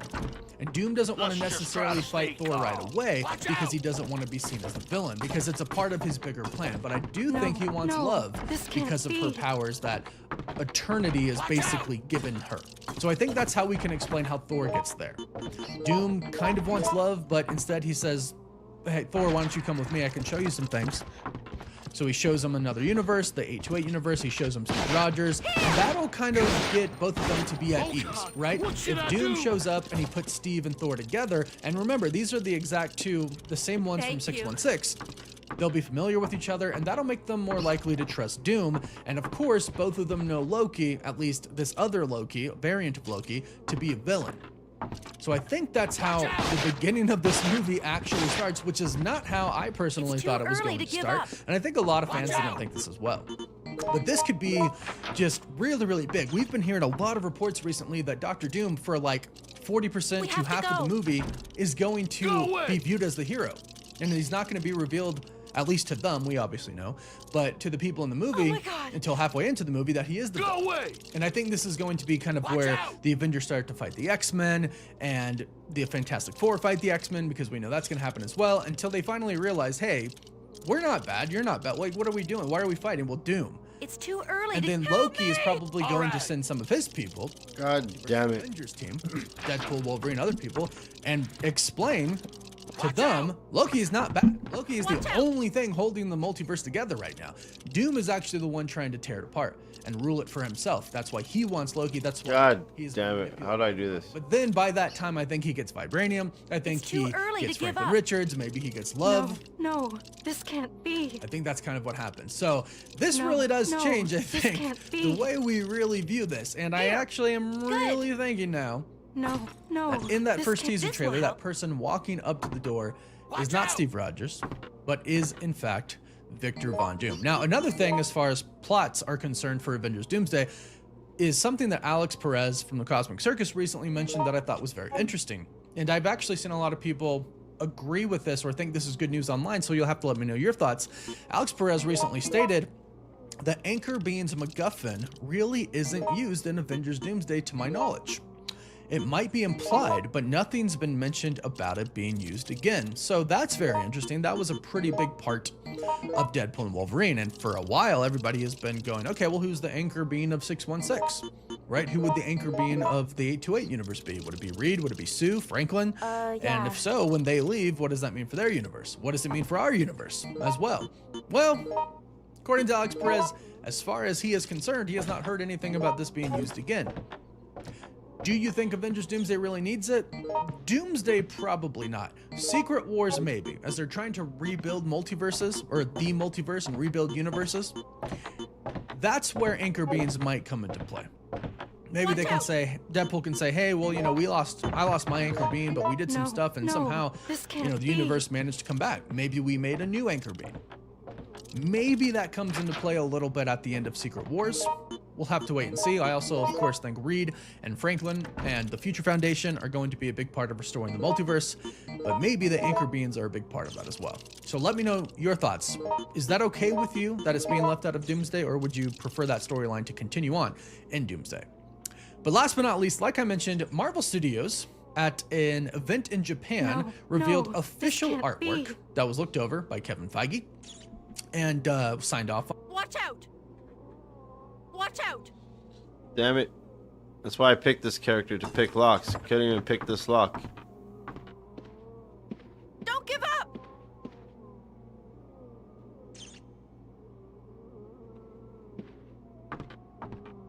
Shit! What now? Spiritualism. A system of belief or religious practices based on supposed communication with the spirits of the dead. Hey there! As Western civilization rapidly developed in the latter half of the second millennium, so too did the idea of spiritualism. Christianity was in constant flux, trying to find its place in this quickly changing modern world. First with the Reformation in the 1500s that led to the Protestant denominations, and then the Counter-Reformation that saw a resurgence of the Catholic Church. New ideas were constantly being explored. The idea of the occult somehow became less taboo, and somewhere along the line, spiritualism found its way into the fold. Though the idea of ghosts was always in the collective consciousness, for a very long time, spirits usually took the form of benevolent souls who were in a temporary state of limbo on their way to either heaven or hell, and they could be helped along their way by a priest. But in 1800s America, a Christian belief arose that just beyond our mortal grasp lay a spirit realm where dead people could be contacted. Oh my God! Mostly women would begin touting themselves as mediums, and they would hold seances with people, hoping to contact the souls of their dead loved ones. This practice exploded in the newly industrialized United States. I'm gonna die. And would quickly spread to Europe and Latin America. While the practice of seances was more or less just a trend that would fade over time, the ideas of spiritualism would remain in Western culture in a big way. Some of it would evolve into the Eastern-inspired New Age movements, but some of it would evolve into a cultural belief in the paranormal, which would peak in the 1970s with high-profile hauntings like the Amityville Horror and celebrity paranormal researchers like Ed and Lorraine Warren. I recently rewatched the 2002 movie The Mothman Prophecies, which is about the Mothman urban legend that originated in Point Pleasant, West Virginia in the late 60s. Now, I hadn't seen this movie in 15 years, so I was expecting it to feel a little old, but it ended up feeling outdated in a way I wasn't expecting. This movie is about a paranormal investigation, and I was really surprised at just how easily so many characters in the movie just outright believed in the supernatural. In a modern horror movie, the trope is often that the protagonists are completely ignorant to the paranormal until it literally assaults them physically. But in the Mothman Prophecies, the idea of supernatural forces being the explanation behind everything is an idea entertained by almost everybody in the movie throughout its entire runtime. And that got me thinking, things used to be different in this era, didn't they? In the early 2000s, you had nationally syndicated shows like Crossing Over, where John Edwards would supposedly communicate with the souls of his audience members' dead loved ones. You had a plethora of ghost hunting shows where crews would run around creepy places at night, hoping to find any scrap of evidence that a haunting was happening. This was the age of the Jesus toast, the Bleeding Mary statue, people going on national talk shows to talk about their 23 minutes in hell. I don't know if it's due to a massive decline in organized religion or just a general rise in skepticism, but society today doesn't feel nearly as ready to believe in the paranormal as it used to be. But on the 1990s internet, things were different. And that's going to be the theme of today's episode. We're about to dive into a world of ghost sightings, paranormal investigations, seances, and other such encounters with the dead. The world of ghosts and hauntings on the early internet looked quite a bit different than it does now, and not just because the paranormal was a more common topic. No, it really comes down to the nature of Web 1.0 and Web 2.0. Back on the early internet, most people weren't monetizing their content. The systems to do this just weren't in place yet. As a result, everything about ghosts, hauntings, and the paranormal were all put up sheerly out of passion, not for profit. You're not going to find 3 a.m. calls with Freddy Fazbear on the 90s internet. Now, I'm not saying content made for profit is bad. I profit off of my videos, and believe me, I would much rather watch Nick and Ryan's ghost investigations on YouTube than visit Karen's ghost page to look at ghost photos. But because pretty much everyone who's making these sites did it solely to share it with others, the nature of the content itself is different. The fancy ghost hunting equipment sensing magnetic disturbances is replaced with a disposable camera taking pictures of orbs. The high production quality deep dive videos made by a team of people are replaced by a wall of text written by a single person. You didn't have pseudo-celebrities doing ghost hunting solely to make content for money. You had passionate investigators advertising their free services hoping desperately to find proof of the paranormal. There were no demonetizations, copyright strikes, algorithms, or sponsorships to worry about. Speaking of sponsors, look, I'm a busy guy. I have a full-time job as a software engineer, and I also make these YouTube videos, which is basically a whole other full-time job's worth of work. On an average day, I'm pretty much working from the time I wake up till the time I go to bed. Doesn't really leave me a whole lot of time for other stuff like cooking. Well, that's where Factor comes in. With Factor, I don't have to go to the grocery store. I want to play some superhero games. Dietitian approved meals delivered right to my door, and there are over 35 options to choose from each week, like keto, calorie smart, vegan plus veggie, and more. While normally I'd have to stop whatever important stuff I'm doing to cook for myself, with Factor, I can get chef-prepared meals ready to eat in just 2 minutes. There's no prepping, cooking, or cleaning up involved. In Germany a couple years prior. This book apparently had Balder's last name on the cover, which was what had caught his eye. He asked the store's manager about it, who told him that it came from the estate of a deceased American GI. Balder then purchases the volume GI hotel, where he finds that the outer sleeve doesn't match the book itself. The hardcover has the title, The Incident. Not only does this book read right to left like a manga, it also contains many disturbing pictures. The first image shows us an unexplainable scene. We can see 4 people sitting around a table in a state of panic. A 5th person is being hoisted into the air by what appears to be tentacles of light emanating from a hole in the ceiling that has metallic spikes sticking out of it. The picture is accompanied by the following caption. At the Third Belgrade Tribunal, Mr. Klein was doubting the powers of the New World Order, and look how he was taught a lesson. The young man fainting in the middle of the picture is an American student of whom the great leader has said, Mr. Oswald will fire the first shot of a new era for us. Just in case you don't know, Mr. Oswald here is likely referring to Lee Harvey Oswald, the man who shot and killed JFK in Texas in 1963. And considering these pictures were found in Germany, the great leader in the caption probably refers to Hitler, meaning these pictures were most likely taken sometime in the early 1940s. The Nazis were known to have taken an interest in the occult. Maybe they had gotten further along with it than we thought. Let's go. The next photo is taken from the same angle in the same room, but with a different group of people. It's similar to the last one, except this time, instead of the tentacles, we have a limp woman seemingly hanging out of some sort of portal in the middle of the air. The caption reads, Sandler's girlfriend. Let's go. A very popular media. To be worthy. This particular evening, four demons were fighting over her delicate body.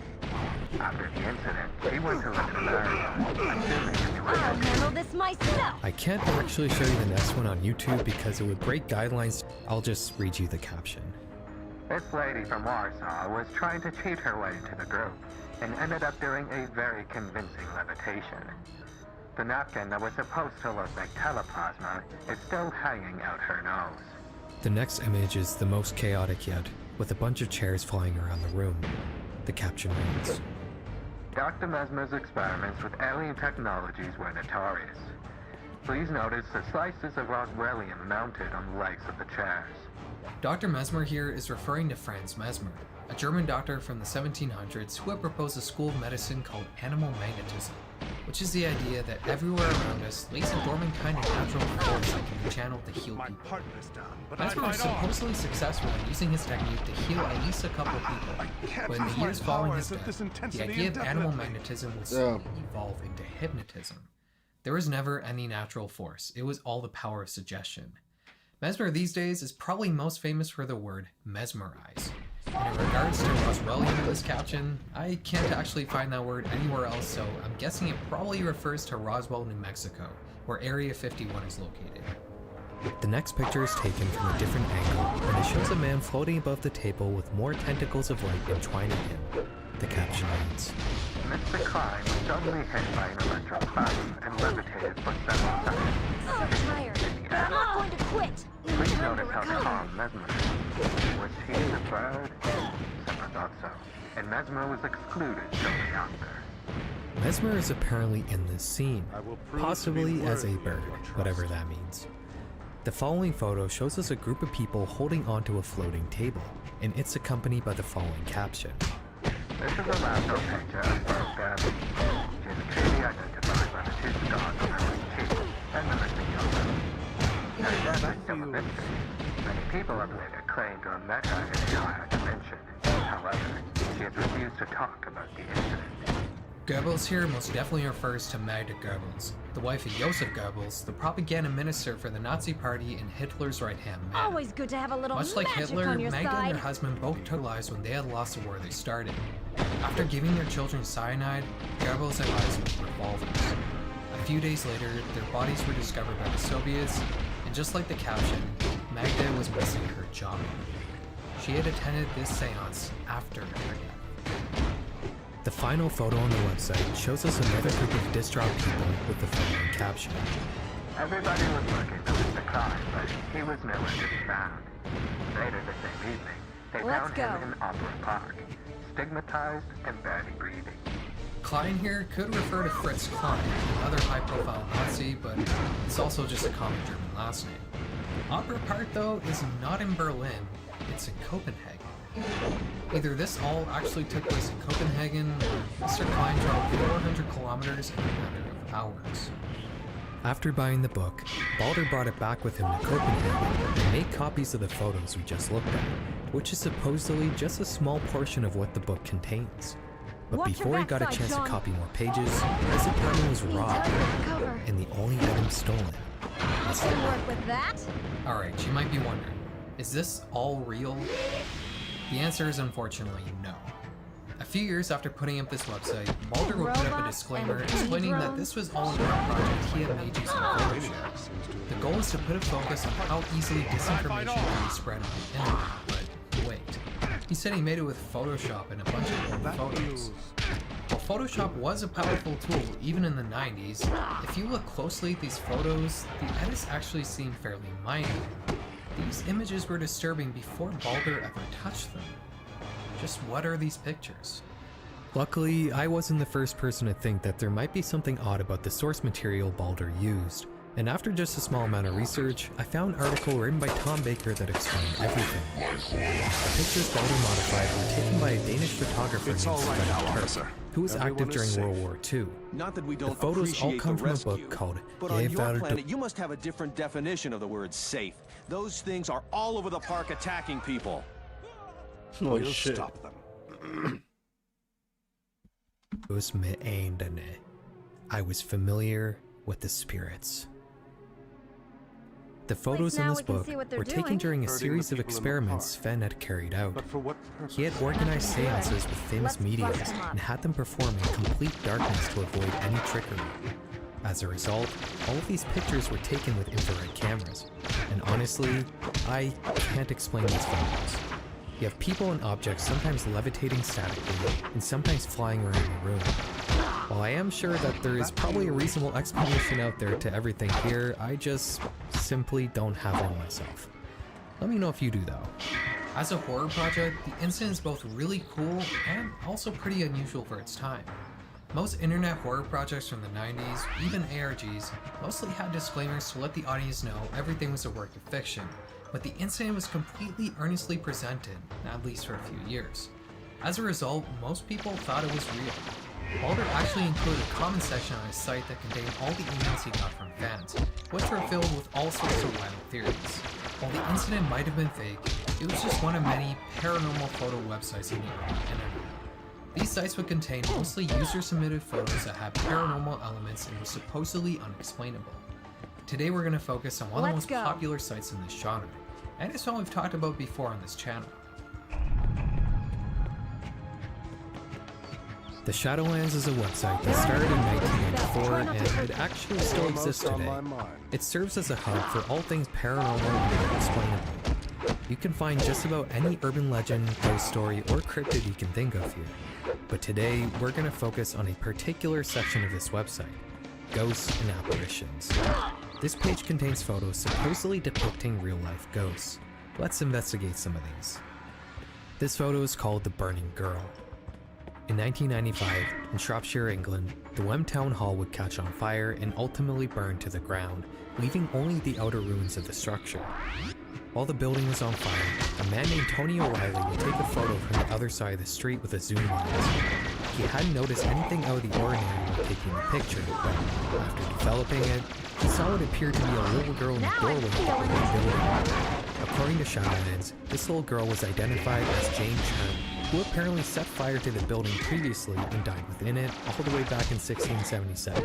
Her spirit has supposedly haunted the building ever since. While this is all a good story, the photo was eventually debunked in 2010, with the picture of the girl having been superimposed on Tony's photo.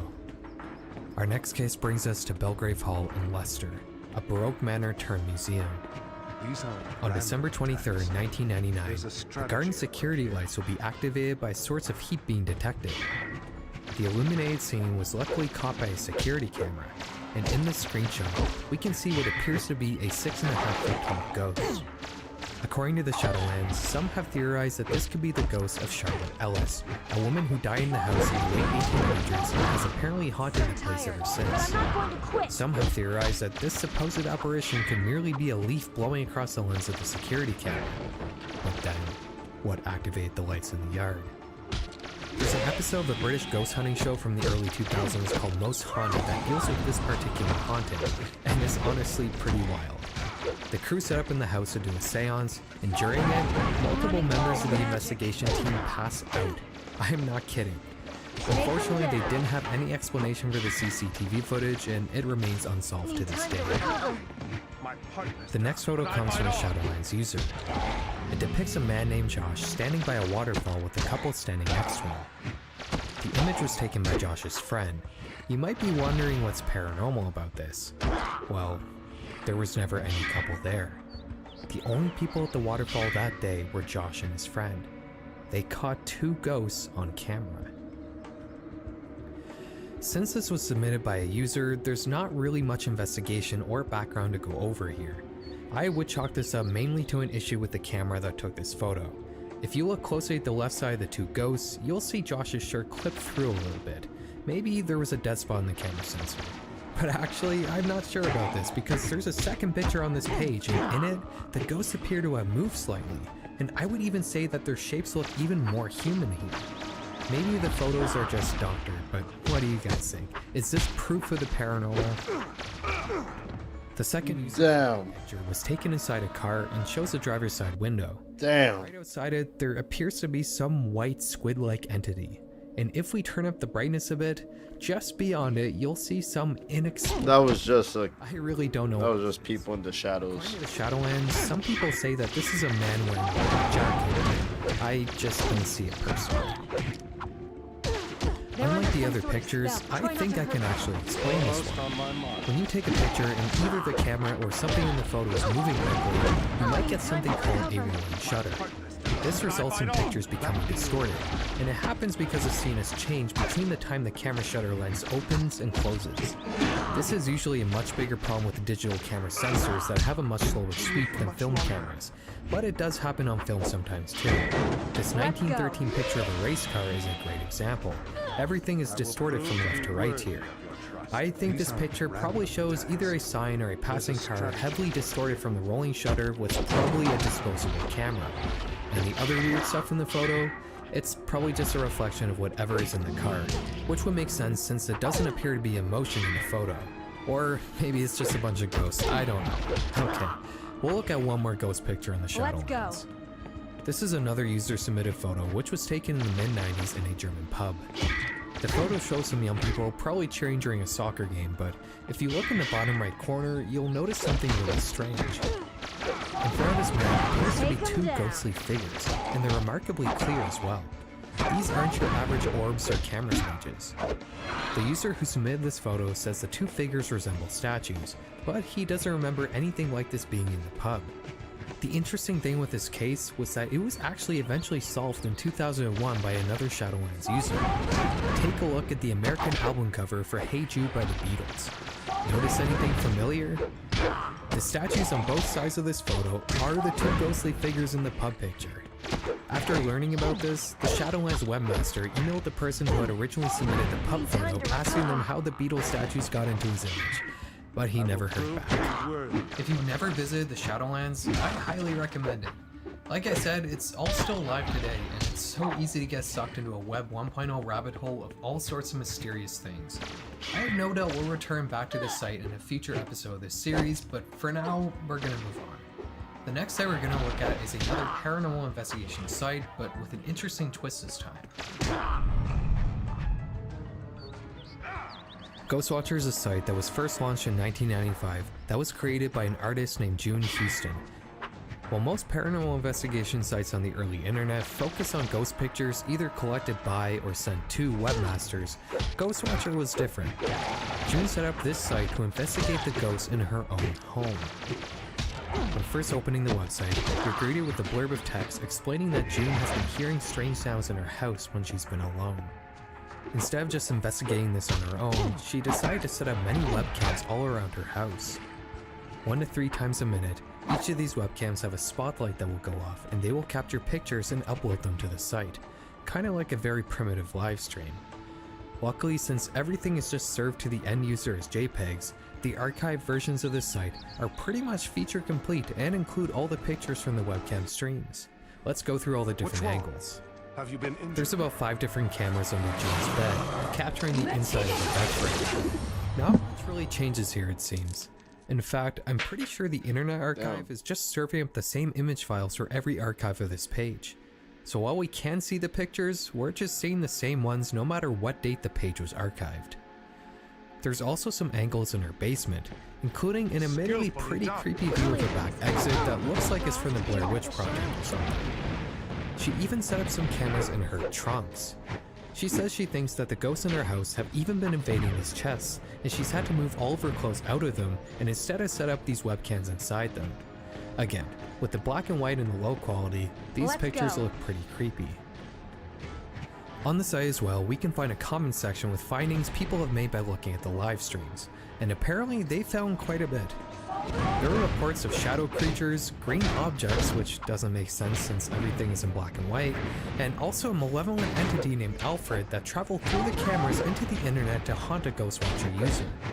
My favorite thing here was a comment from a now retired NASA engineer named David Hoffman, saying that he randomly stumbled across this site, and he can safely say there's nothing out of the ordinary going on here. I mean, he is a NASA engineer, but he was compelled to comment because he got a glimpse of June's eyes and smile. Something was bothering me about this site. Remember how I said that the Internet Archive was probably just serving up the same archived image for every version of the page? Well, I'm not actually sure this is the case. If we look at the folder these images are stored under on the Internet Archive, they don't actually originate from the same location. These are separate files archived individually on different dates, but Running low they're on still the matches. same picture. What's going on here? As the years went on, June would add more camera angles to her site, and sometime in the mid-2000s, she would overhaul the general design to keep it up to date with the times. The functionality remained the same. The webcams would take pictures 1 to 3 times a minute, and the site would update as new pictures Now were I'm taken. feeling it. Except this time, June would add an overlay in the pictures with the Ghostwatcher URL and also the date and time the photo was taken. And in one of these pictures from 2006, we can clearly see that it's the exact same image that was on the site in 1996. 10 years between these two supposed snapshots, and not only is the camera angle and exposure exactly the same, but even the dust is in the same spot. Running low on I don't need to convince you, it's just the same picture, except the 2006 version has an overlay on it, and I was able to find multiple examples of this happening. This means that June has just been cycling between the same sets of pictures this entire time. In fact, I'm not even sure these pictures were ever cycled. As far as I can tell, the images on the site never actually changed. Or, at least in the archives, I can only find the same photos repeated on every version of every page. And I'm not the only person who's caught this. I found a comment on Reddit from somebody who had used the site in his heyday, and they noticed the same thing I did. This means that Ghostwatcher was just a really elaborate troll that went on for more than 11 years. I really gotta give it to June, this is some insane dedication. She even had a merch store set up in the later days of her site, all for people who were looking at the same images over and over again for more than a decade. You know, I'm not terribly surprised or anything, but we've looked at quite a few hoaxes today. I guess it just kind of comes with the territory. You can beat up the people. Believe me when I say this next site is 100% genuine.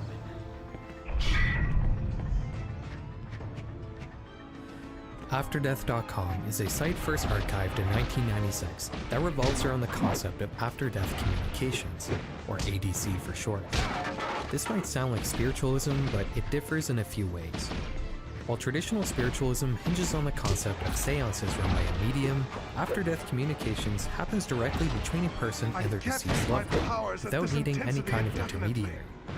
The site is run by Bill and Judy Guggenheim, who originally came up with the term after-death communications in 1998. They estimate that 20% of people in the USA have experienced an ADC at one time or another. Bill and Judy spent 7 years interviewing 2,000 people, shit. 353 first-hand accounts of ADCs into a book called Hello from Heaven. While most of the paranormal stuff we've talked about so far has had a bit of a menacing undertone, the idea of ADCs is supposed to be comforting proof that your loved one still persists somewhere in a different plane of existence, which is more in line with the traditional idea of spiritualism. Something very interesting about this site is the memorial section. This might actually be the first index of obituaries on the internet, or at least I can't find any made before this.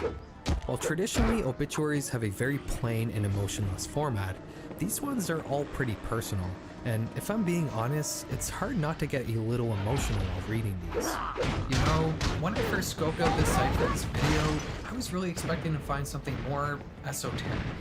Maybe something along the same lines as that infamous 23 minutes in hell fiasco I briefly mentioned earlier in the video, which is a perfect example of this sort of paranormal tinged religious lunacy that is so reminiscent of this bygone era I was hoping to capture. But the more time I spent on AfterDeath.com, the more I realized it was something completely different.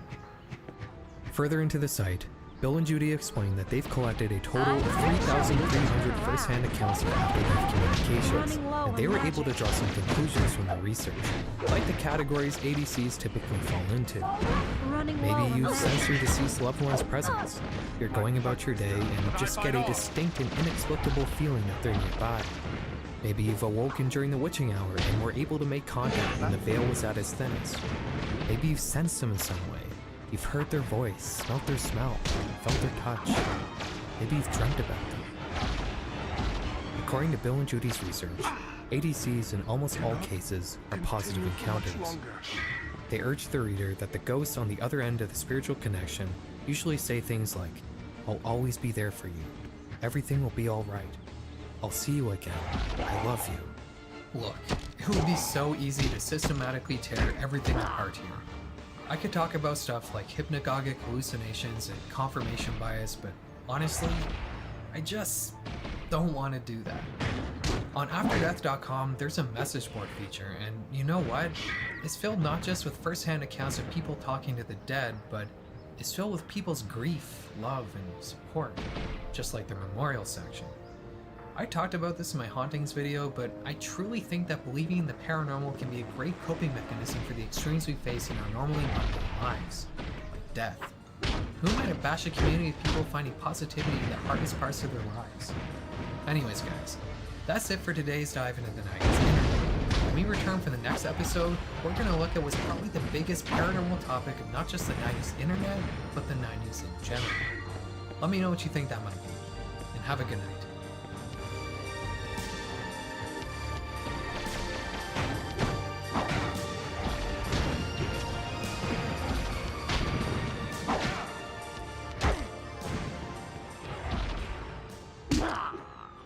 The situation is improving.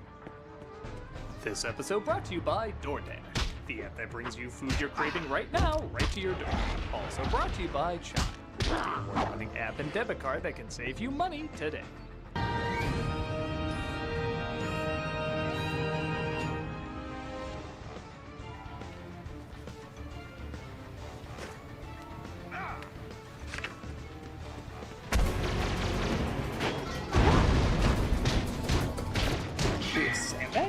It is I, the Phantasm of the Studio. Oh man, I thought we sprayed for these. I have come to make the rest of the Dark Night a living hell. Soon you will know the meaning of the word pain, for I am going to ruin this review. No, it's cool. I'm pretty good at doing that on my own. I'll be lurking in the shadows, stalking your every move. And no matter how hard you try, you will never figure out who I am. Not his style. We have to assume he's not working alone. And that his tag team partner's waiting for us inside. Want to do this? Most assuredly.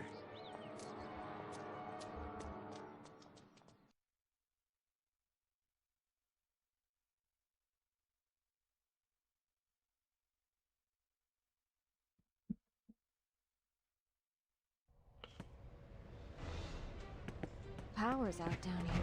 Or being diverted to other purposes.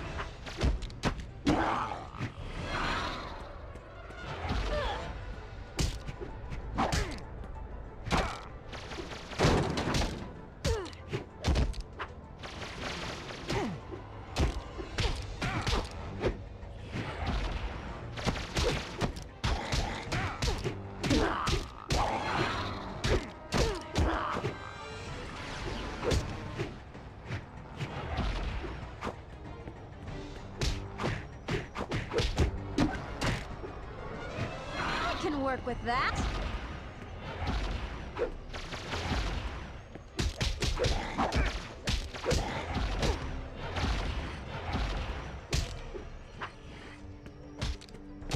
Concentrate your attacks.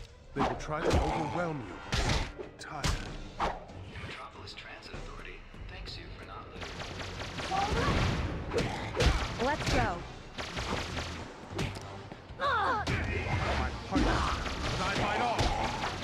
This situation is improving. Those things are hurting me. Can't take much more. I can't use my powers at this intensity indefinitely. Like a Martian Manhunter.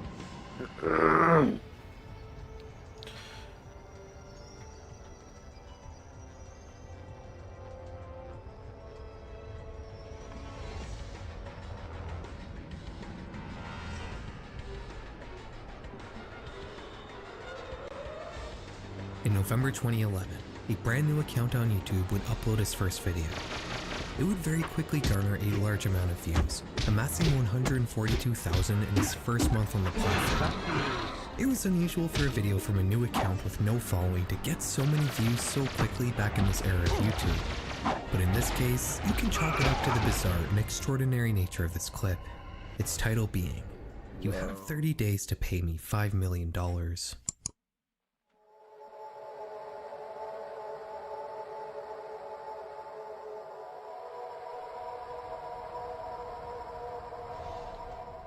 The video starts with a first-person view of somebody messing with some crude electronics on a remote control car, eventually showing the audience that they attached a camera onto it.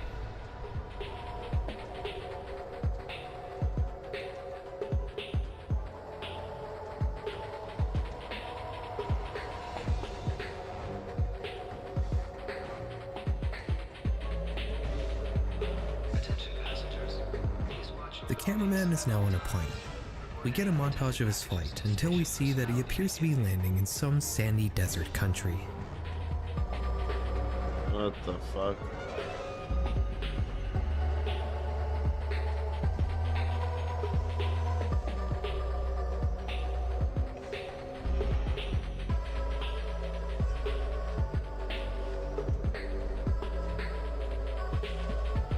Why did the chicken cross the road?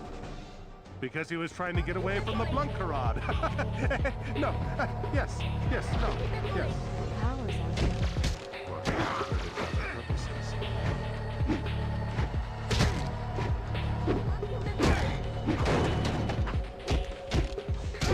Once he gets into his room, he unpacks all his equipment, which we don't yet know just what he's planning to do with. He leaves the room and we can see, judging on the cityscape, that he appears to be somewhere in the Middle East. He takes a motorbike and he starts driving through the palm tree-laden streets.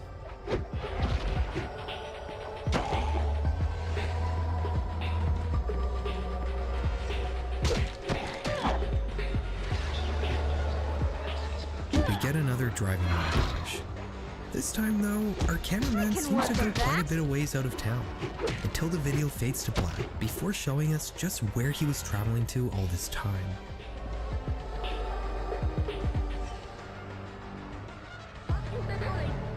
The cameraman is in Egypt, right by the Great Pyramids. Somebody directs him to an opening on one of the walls. He messes with his bag, and we get a brief glimpse of the RC car snaking through the narrow tunnels of some presumably ancient underground structure, before the video once again fades to black for a final time. Before ending though, we're shown a URL, nowiknow.com.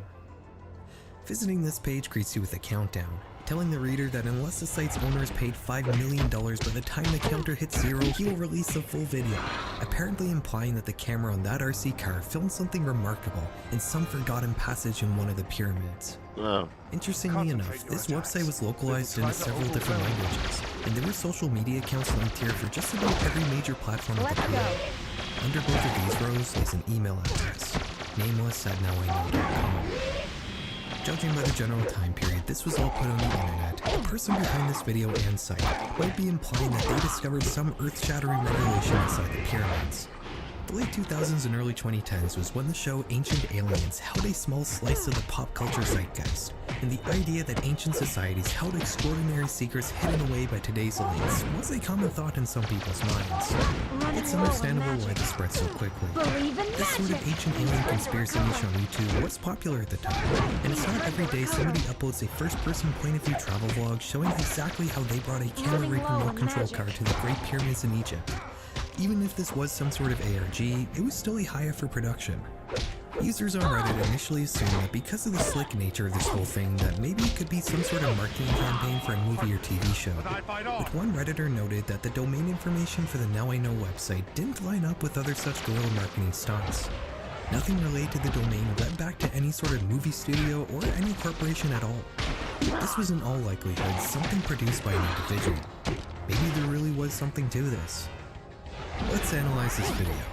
Judging the surroundings we see when the cameraman is traveling to the airport, he appears to be from some Eastern European country. Having fun? And indeed, doing an image back Let's search on a go. frame that shows the airport he flew out of reveals that he was departing from Kaliningrad in Russia. We can tell from one of the scenes on the plane that the person filming is indeed a man, We can also do an image back search to reveal that this guy was not actually landing in Cairo, but instead in the resort town of Sharm el-Sheikh, which is about a 500-kilometer drive away from Cairo and the pyramids. This is going to be important in a second. Whenever our cameraman is outside in Egypt, he always appears to be in Sharm el-Sheikh. Nowhere in Cairo near the pyramids is quite as laid back as this, and every image back search I did on screen caps of the streets he's on always led back to Sharm el-Sheikh. He eventually gets on a motorcycle, drives out of town, and just sort of appears at the Giza pyramids. I don't buy for 1 second that this guy went on a 6-hour motorbike trip along the Suez Canal into Cairo. I did notice that outside Sharm el-Sheikh there was this weird artificial pyramid complex, but I don't think this is where our guy went. He did genuinely film himself at the Cairo pyramids, but what he doesn't show us is his RC car. He implies that he pulls it out of his backpack and drives it through some tunnel, but we never actually see it come out of his bag. The only time we see it in Egypt is when he uses it in his hotel room, which, judging by the wristband he's wearing and the logo on the balcony door, appears to be the Marmara Sabina Resort. By the way, notice how he takes the mirror off the wall before filming the RC car in the desk in the room. This guy went to great lengths to hide his identity. While people were speculating what the point of this video was, an important thing seemed to be absent from the conversation. Just who is this guy expecting to pay him $5 million? The way this is presented resembles a ransom situation, but what exactly is being held ransom? Is the Egyptian government gonna pay this guy to keep him quiet? We didn't have to wait long to answer that question. The time on the website would eventually run out, and nobody paid our man, so he released a full video like he threatened to, which was via a download on his website that was quickly mirrored to LiveLeak.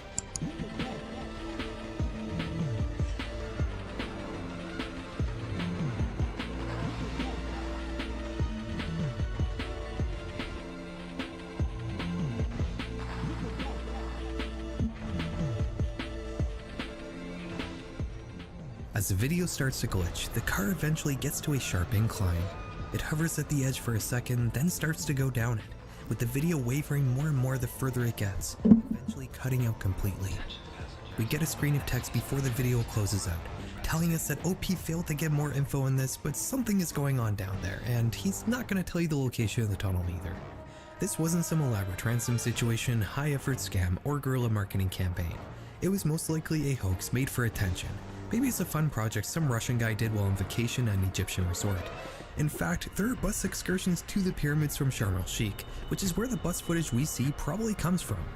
This video would garner almost 500,000 views before it was mysteriously taken offline sometime in the mid-2010s, along with the website and all associated social media accounts. It was almost as if this guy just wanted to disappear from the internet. This might have been the end of the story, but luckily, it wasn't.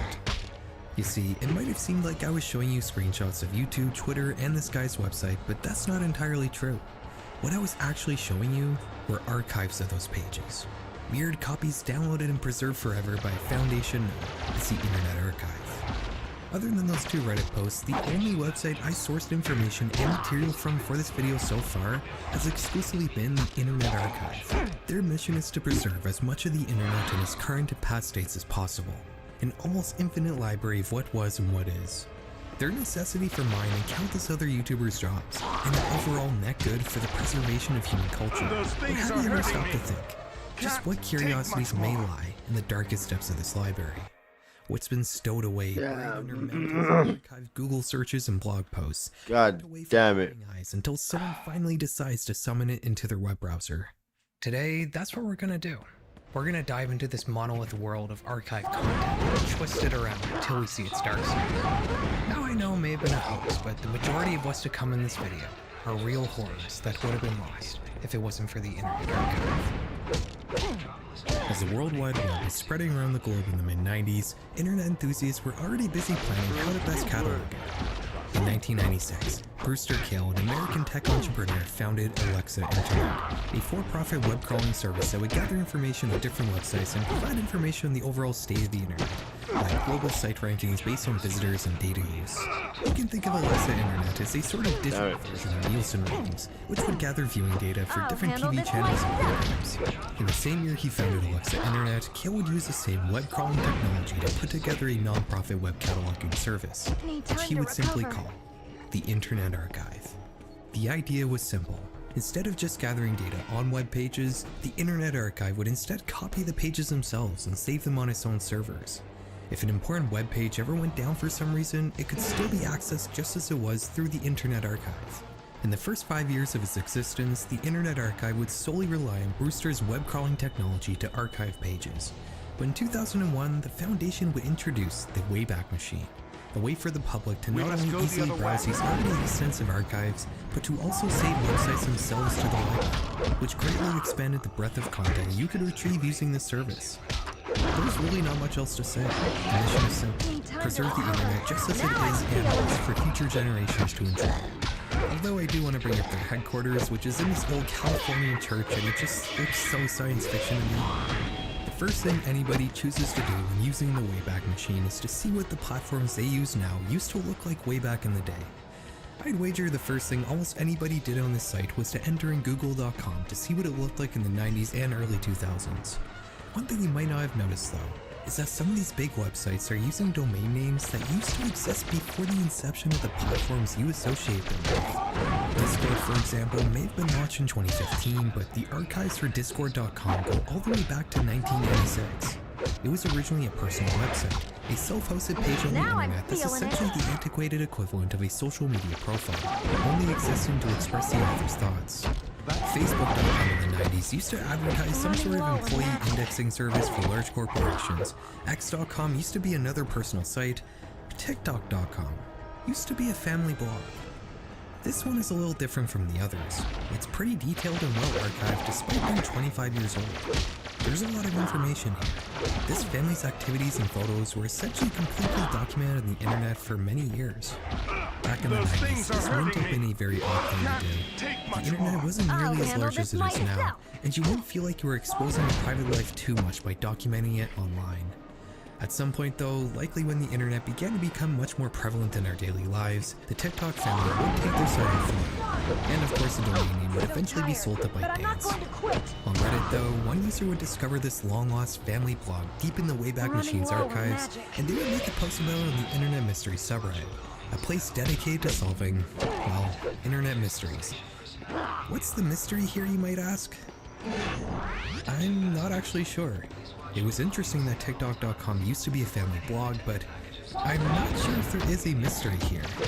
Regardless of that fact, Redditors will be quick to find one for themselves. The lost media culture of tracking down the origin to every minute detail of every piece of media created by man drove some of these Redditors to treat this family's private life as a lost media search that needed solving. A subreddit would be created to track these people down. They would find addresses, phone numbers, legal papers, court notices, private photos that weren't on the original website. Other users would be quick to label these so-called searches what it really was: stalking. Gang stalking is a delusion that some people have where presumed targeted individuals think they're being stalked by a group of people. It's almost always some sort of paranoid fantasy concocted in somebody's head. But in the case of the original TikTok family, this was by all accounts an actual case of gang stalking, even if it was just a minor one.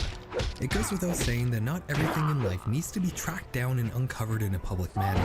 Some Redditors would argue that since this family posted a site with some of their public information for a brief span of time in the 90s and early 2000s, that it was not actually stalking, and they were entitled to know what they were up to now. Thankfully, this so-called search quickly died, and public opinion recently has been much more critical of its existence in the first place, but it goes to show you that sometimes this culture of internet mysteries that YouTubers like me directly contribute to can in some cases turn ugly.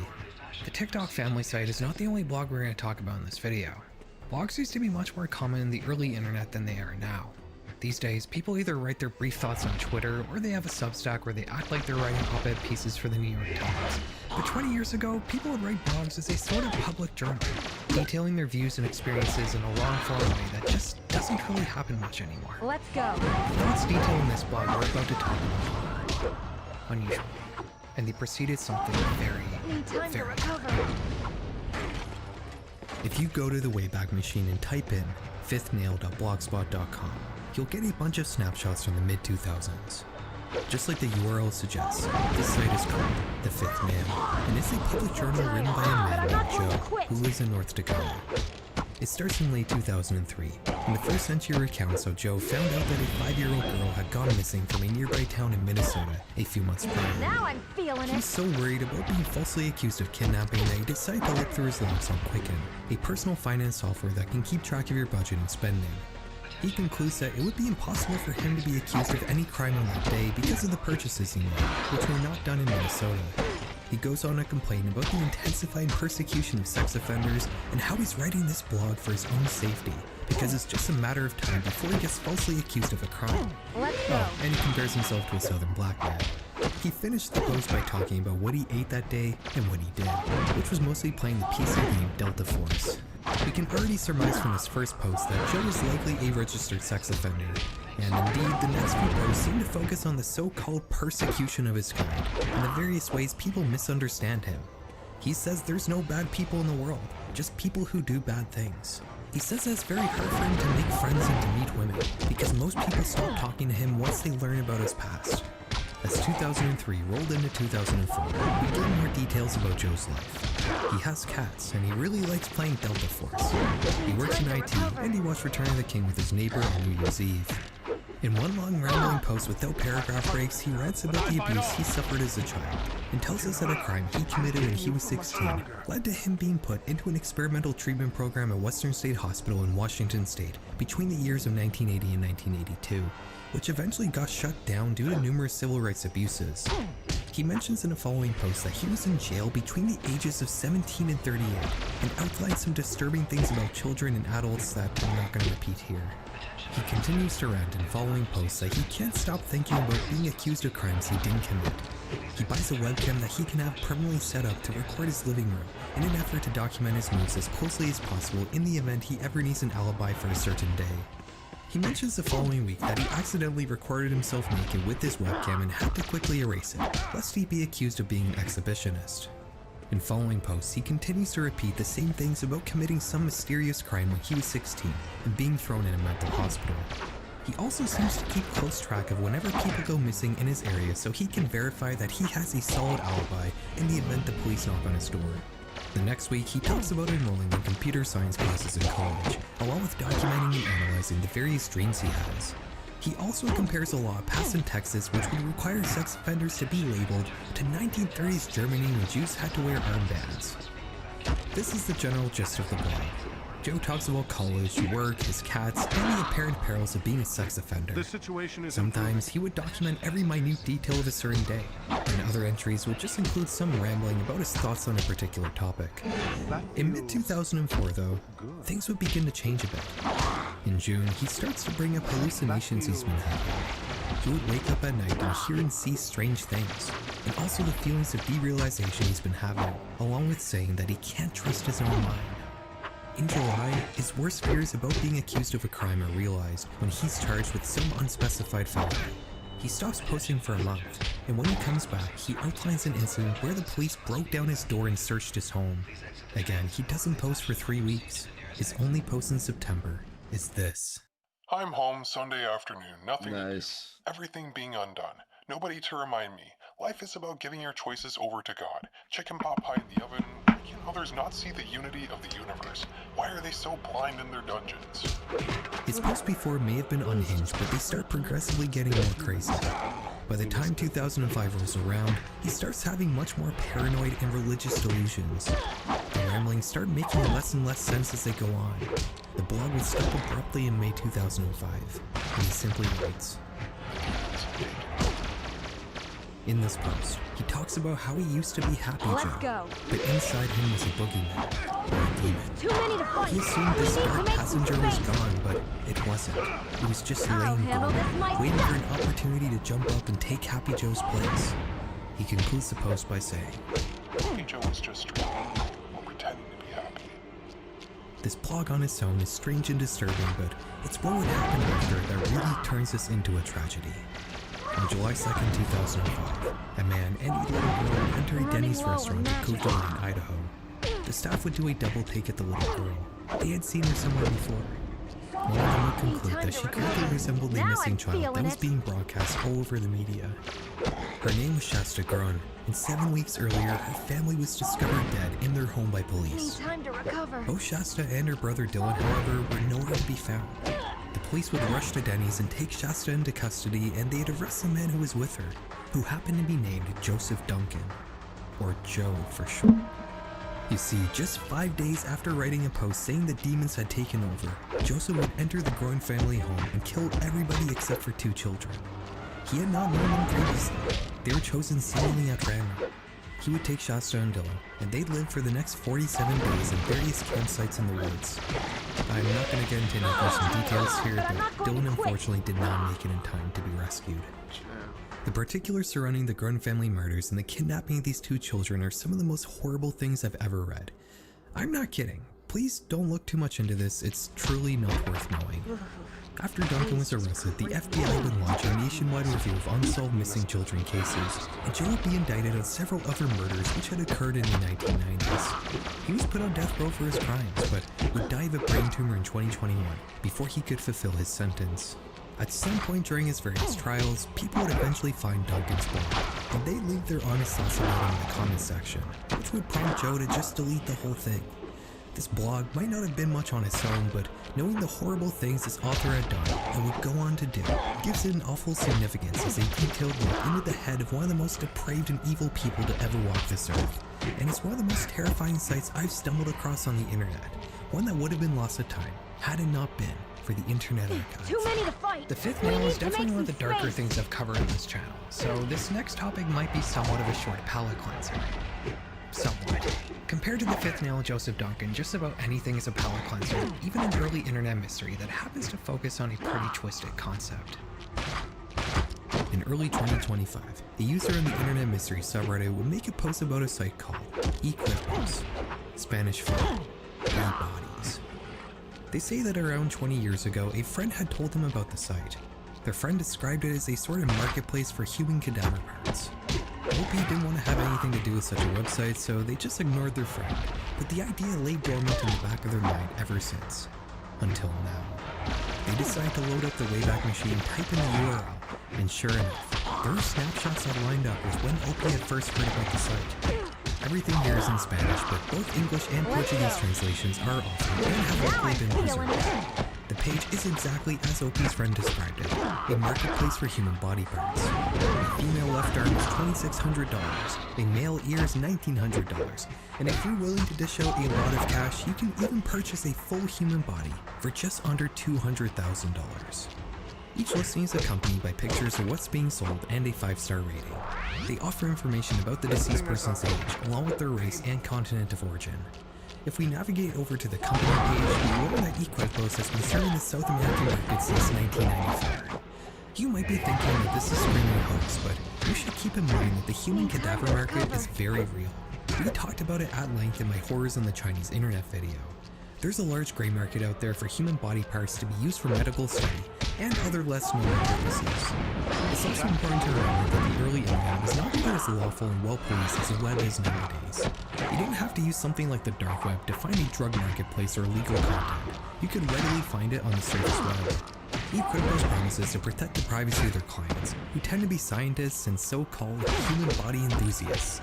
On their FAQ page, they mention that buyers should keep in mind the laws in their own country surrounding organ trafficking. If we look at black market cadaver hotspots in the mid-2000s, we can find a list that mentions Colombia as a global supplier of illegally obtained human body parts. They specifically say in this article that there are several Colombian-hosted websites that offer human body parts for sale. Could this be one of them that just so happen to be captured and preserved on the Wayback Machine? Let's keep digging. You'll notice that at the top of the page here is a link to another website called Calresco.org. This site actually still exists in almost the exact same form as it did all the way back in 2005. The page appears to center around the concept of complex systems in science.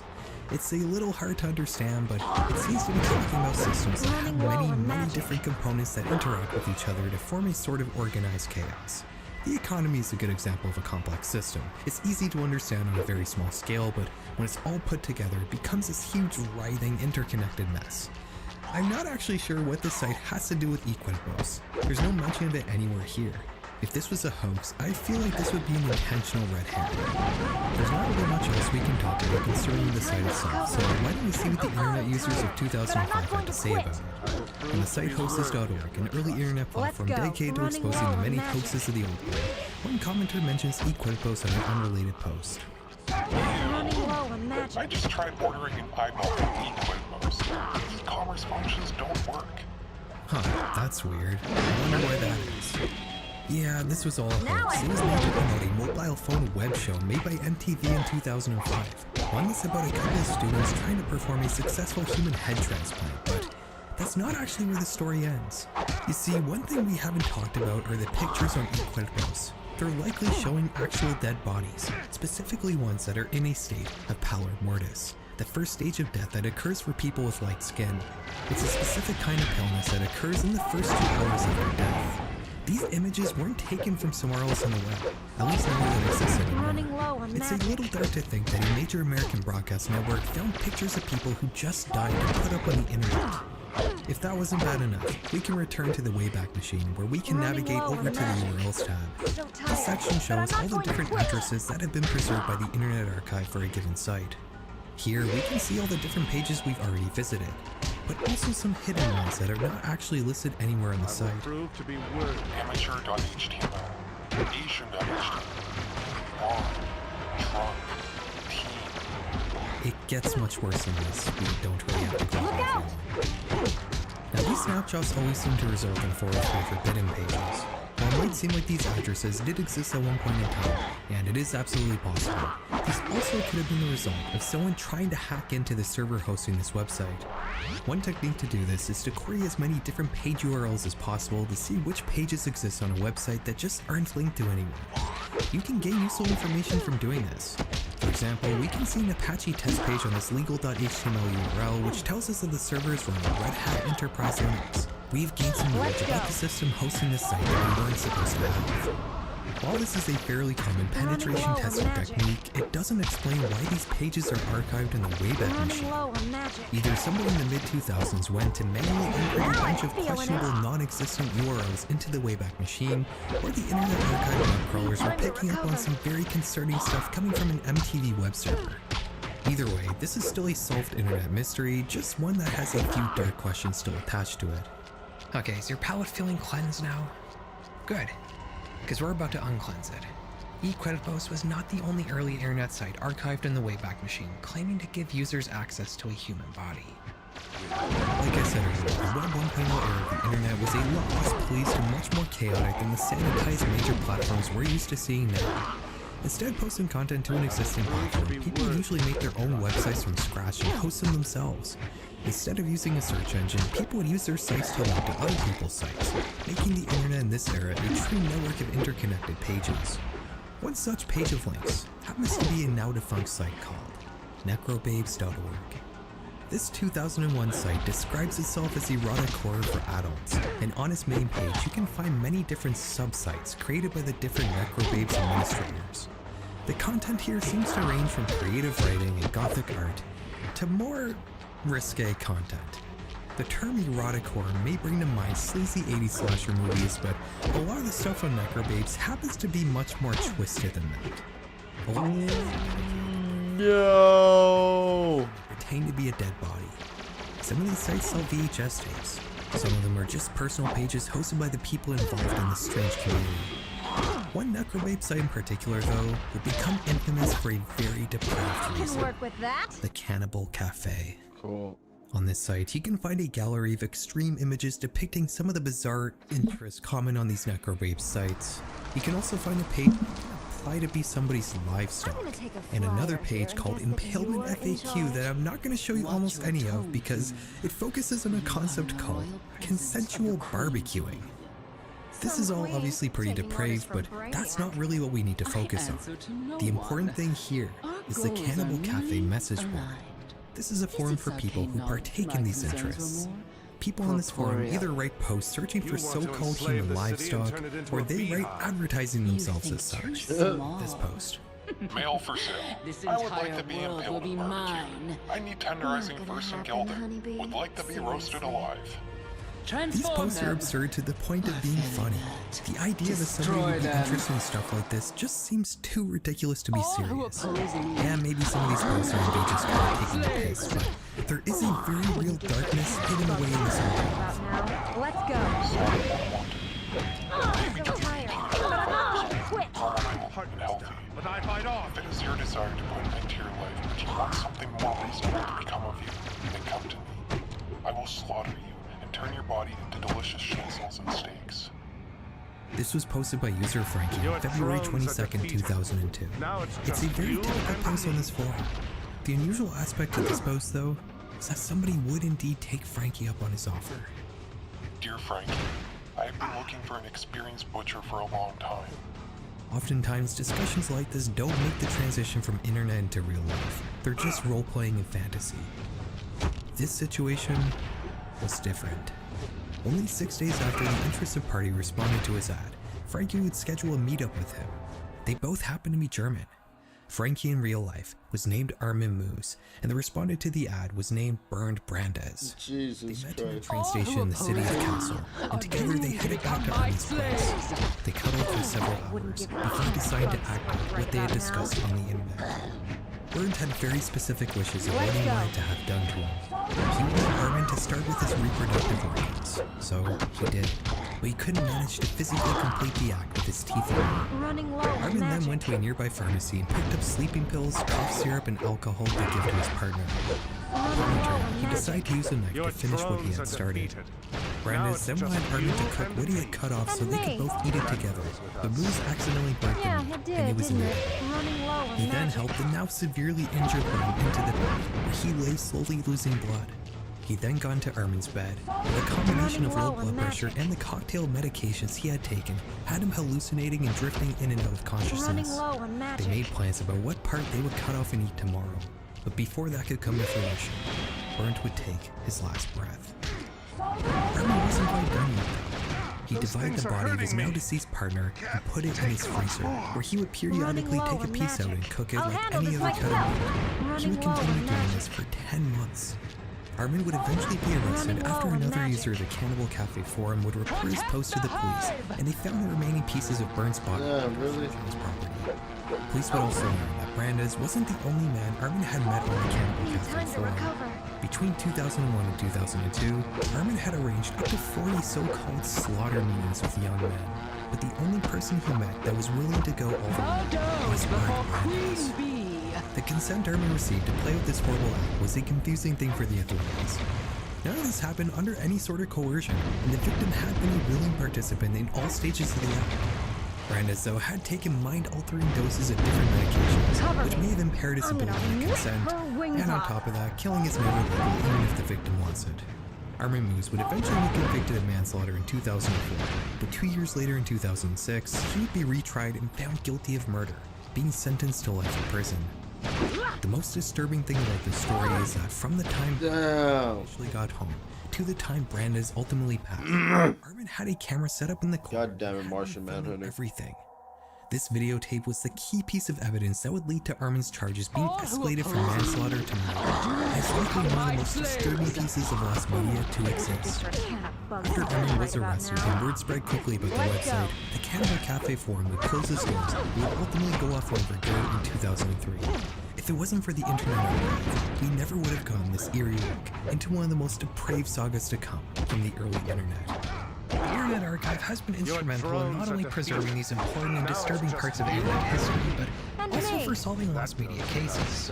You might remember when they found the location of the backroom photo back in 2024. That was only because the original site that hosted the photo all the way back in 2004 just so happened to be archived on the Wayback Machine. Our last case for today happens to focus on a similar lost media hunt. Prove to be worthy of your trust. The YouTube channel Watch Data is known for producing this very particular format of infographic videos. They're all presented the exact same way. A sliding chart will be shown detailing where certain entries land on the spectrum of a certain topic, like human evolution timeline, which shows the different types of humans in order of oldest to newest.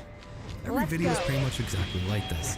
This channel probably just has a linear template they throw different visual assets onto and can make videos in like 5 minutes. One of Watch Data's uploads happens to focus on a topic that's pretty familiar to me and viewers on my channel. YouTube's creepiest videos. While you might assume the sliding scale here might be something like least to most creepy, it's not actually that. It's showing you videos in order of most views to fewest views. This is an interesting way to present this topic. It makes you want to watch to the end to see which video has the least views. All the standard creepy YouTube videos here, like salad fingers, I feel fantastic, little baby's ice cream. You've likely heard of most of these already. But things get more interesting when we get to the end, and we start seeing the less viewed videos. And in fact, the last entry on this list has a mere 77 views. It's called Play 2, and was supposedly uploaded by a channel as Mother8538. While we don't see the video itself, we do see the thumbnail, which shows a hand holding a lighter. If you search Mother8358 Play 2 on YouTube, you won't see the video from the watch data list. You'll only find other videos talking about it, all of which inform the viewer that Play 2 is considered to be lost media. Redditors will be quick to try to solve this mystery. One user was able to find an Internet Archive snapshot of Mother8538's channel page. Now the video links present here have been archived and neither has any thumbnail, but we can see that Play 2 did indeed exist. The other videos from the channel also just have one word as the title. Damn! If you try to Martian Manhunter, you are useless. on live YouTube, you'll simply be told that the channel does not exist. This might sound like a dead end, and it likely is. A video with 77 views being taken off of YouTube is going to be next to impossible to find. It would be incredibly unlikely that somebody just so happened to archive it or murder it anywhere. That wouldn't stop the lost media search though. A subreddit would be created, and the hunt would continue. As you can imagine, in a case like this, just about everything found so far has been false leads. People show up with wild claims that never actually lead anywhere. Some users are trying to identify the carpet shown in the thumbnail. Others are passing off recreations as the original video. For some reason, many people have come forward to claim they saw Play 2 before it was taken off of YouTube, which is a little hard to believe considering just how obscure this video is. The Chinese internet would also get involved, with the community surrounding the case being formed on Bilibili, the Chinese equivalent to YouTube. Here, people would add on to the Play 2 lore. No way. They claim to be the other videos. Martian Manhunter didn't die. Now these are able to be verified because we know next to nothing about the actual content of these now lost videos, but that wouldn't stop people from treating them as if they're real. One user suggested tracking down every viewer of Play 2 to interview them about the clip's content. And here is where I ask, what is the point of all this? This is one of those lost media cases where you can easily argue that the work in question has been fully lost. Even if we generously assume that 5% of the 300,000 watch data viewers actually went and searched for Play 2 on YouTube, that would only give this video 15,000 views before being taken offline. The likelihood that somebody saved it even with that many views is very low. I have videos with view counts like this that have never been near it, and I have hundreds of thousands of subscribers. Mother8538 had 23. This video is almost certainly gone from the internet. It wasn't even that interesting to begin with. Do you think the watch data researchers went to great lengths to find an amazingly creepy video that only had 77 views? I find that pretty unlikely, considering the effort they put into the rest of the research. Like that Mumtaz Begum video only being listed with 3,000 views, despite the multiple mirrors in this video that exist on YouTube which have garnered millions of views each. One video near Play 2 in the list only had 600 views. This one just shows a woman crying for 2 minutes. There's nothing particularly unsettling about it. She just seems sad.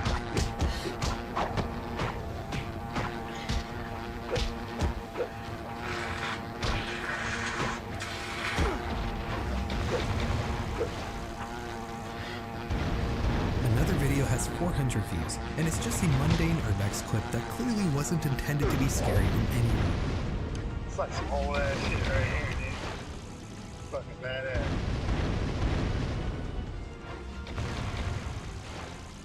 Some scrap metal. For all we know, the Mother8538 video could have just been somebody flicking a lighter. We have no reason to think this video is interesting or holds any sort of significance, so why go to such efforts to find it? Lost media can be really interesting when the work at hand is important in some way or is just considered to be worth experiencing. But why spend energy looking for a completely random, likely uninteresting video that nobody ever saw? This isn't a photo that greatly shaped internet culture or a Lost Beatles song. It's a 20-second video that nobody watched. If you enjoy looking for an inconsequential needle in a haystack, be my guest. It's not my place to tell you what to enjoy or not enjoy, and I'm not gonna judge you. But I don't personally understand the appeal. Guys, thanks for watching. You know, I usually like to plug my Patreon, but if you want to throw some money around today, maybe consider donating to the Internet Archive. They make my job possible and are constantly fighting an uphill battle to keep the internet free and open. I'm sure they could use the support. And last but not least, have a good night.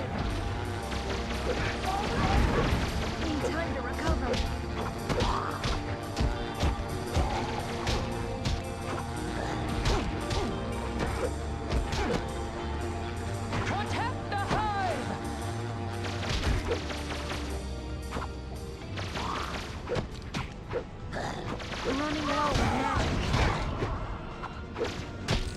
It's February 2001. George Bush has just been inaugurated. The dot-com bubble has popped, causing a major stock market crash. And Japanese film director Kiyoshi Kurosawa is getting ready to release his 10th feature film. Kurosawa is a director and is mainly known for his horror movies, which was a genre that had been taking off in Japan at the time in a big way. Movies like Cure, Audition, and Perfect Blue were finding success not just locally but internationally as well. But no movie made it bigger than 1998's Ring, which had even beat out Hollywood blockbusters like The Matrix in some markets. Oh shit! So much as a horror movie was its use of modern technology in its storyline. Gone were the days of crusty old haunted Victorian manors. In Ringu, evil spirits would make use of familiar conveniences like videotapes and phones. Horror had gone digital.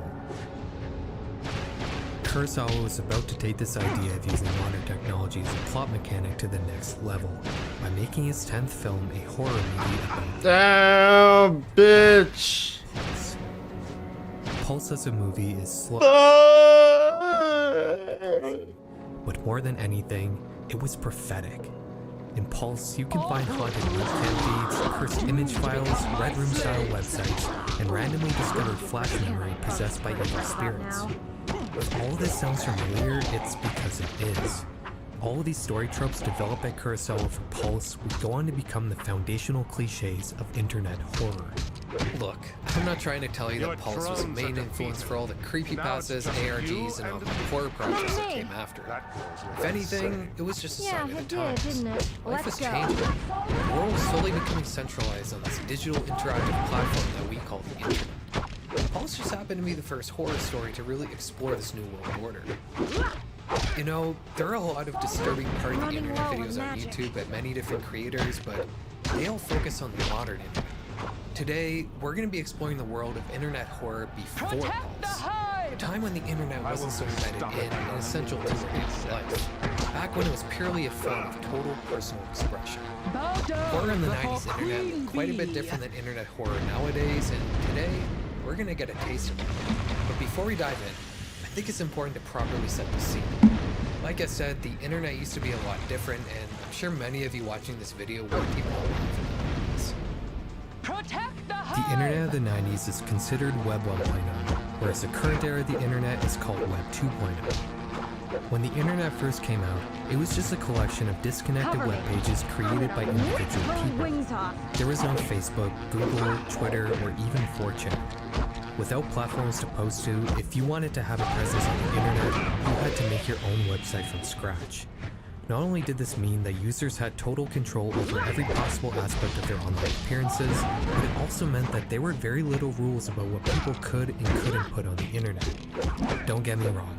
Internet service providers and web hosting services like GeoCities could and did enforce content policies, but it was more of a sheriff in a Wild West town sort of situation compared to the modern militarized police departments that are modern social media platforms.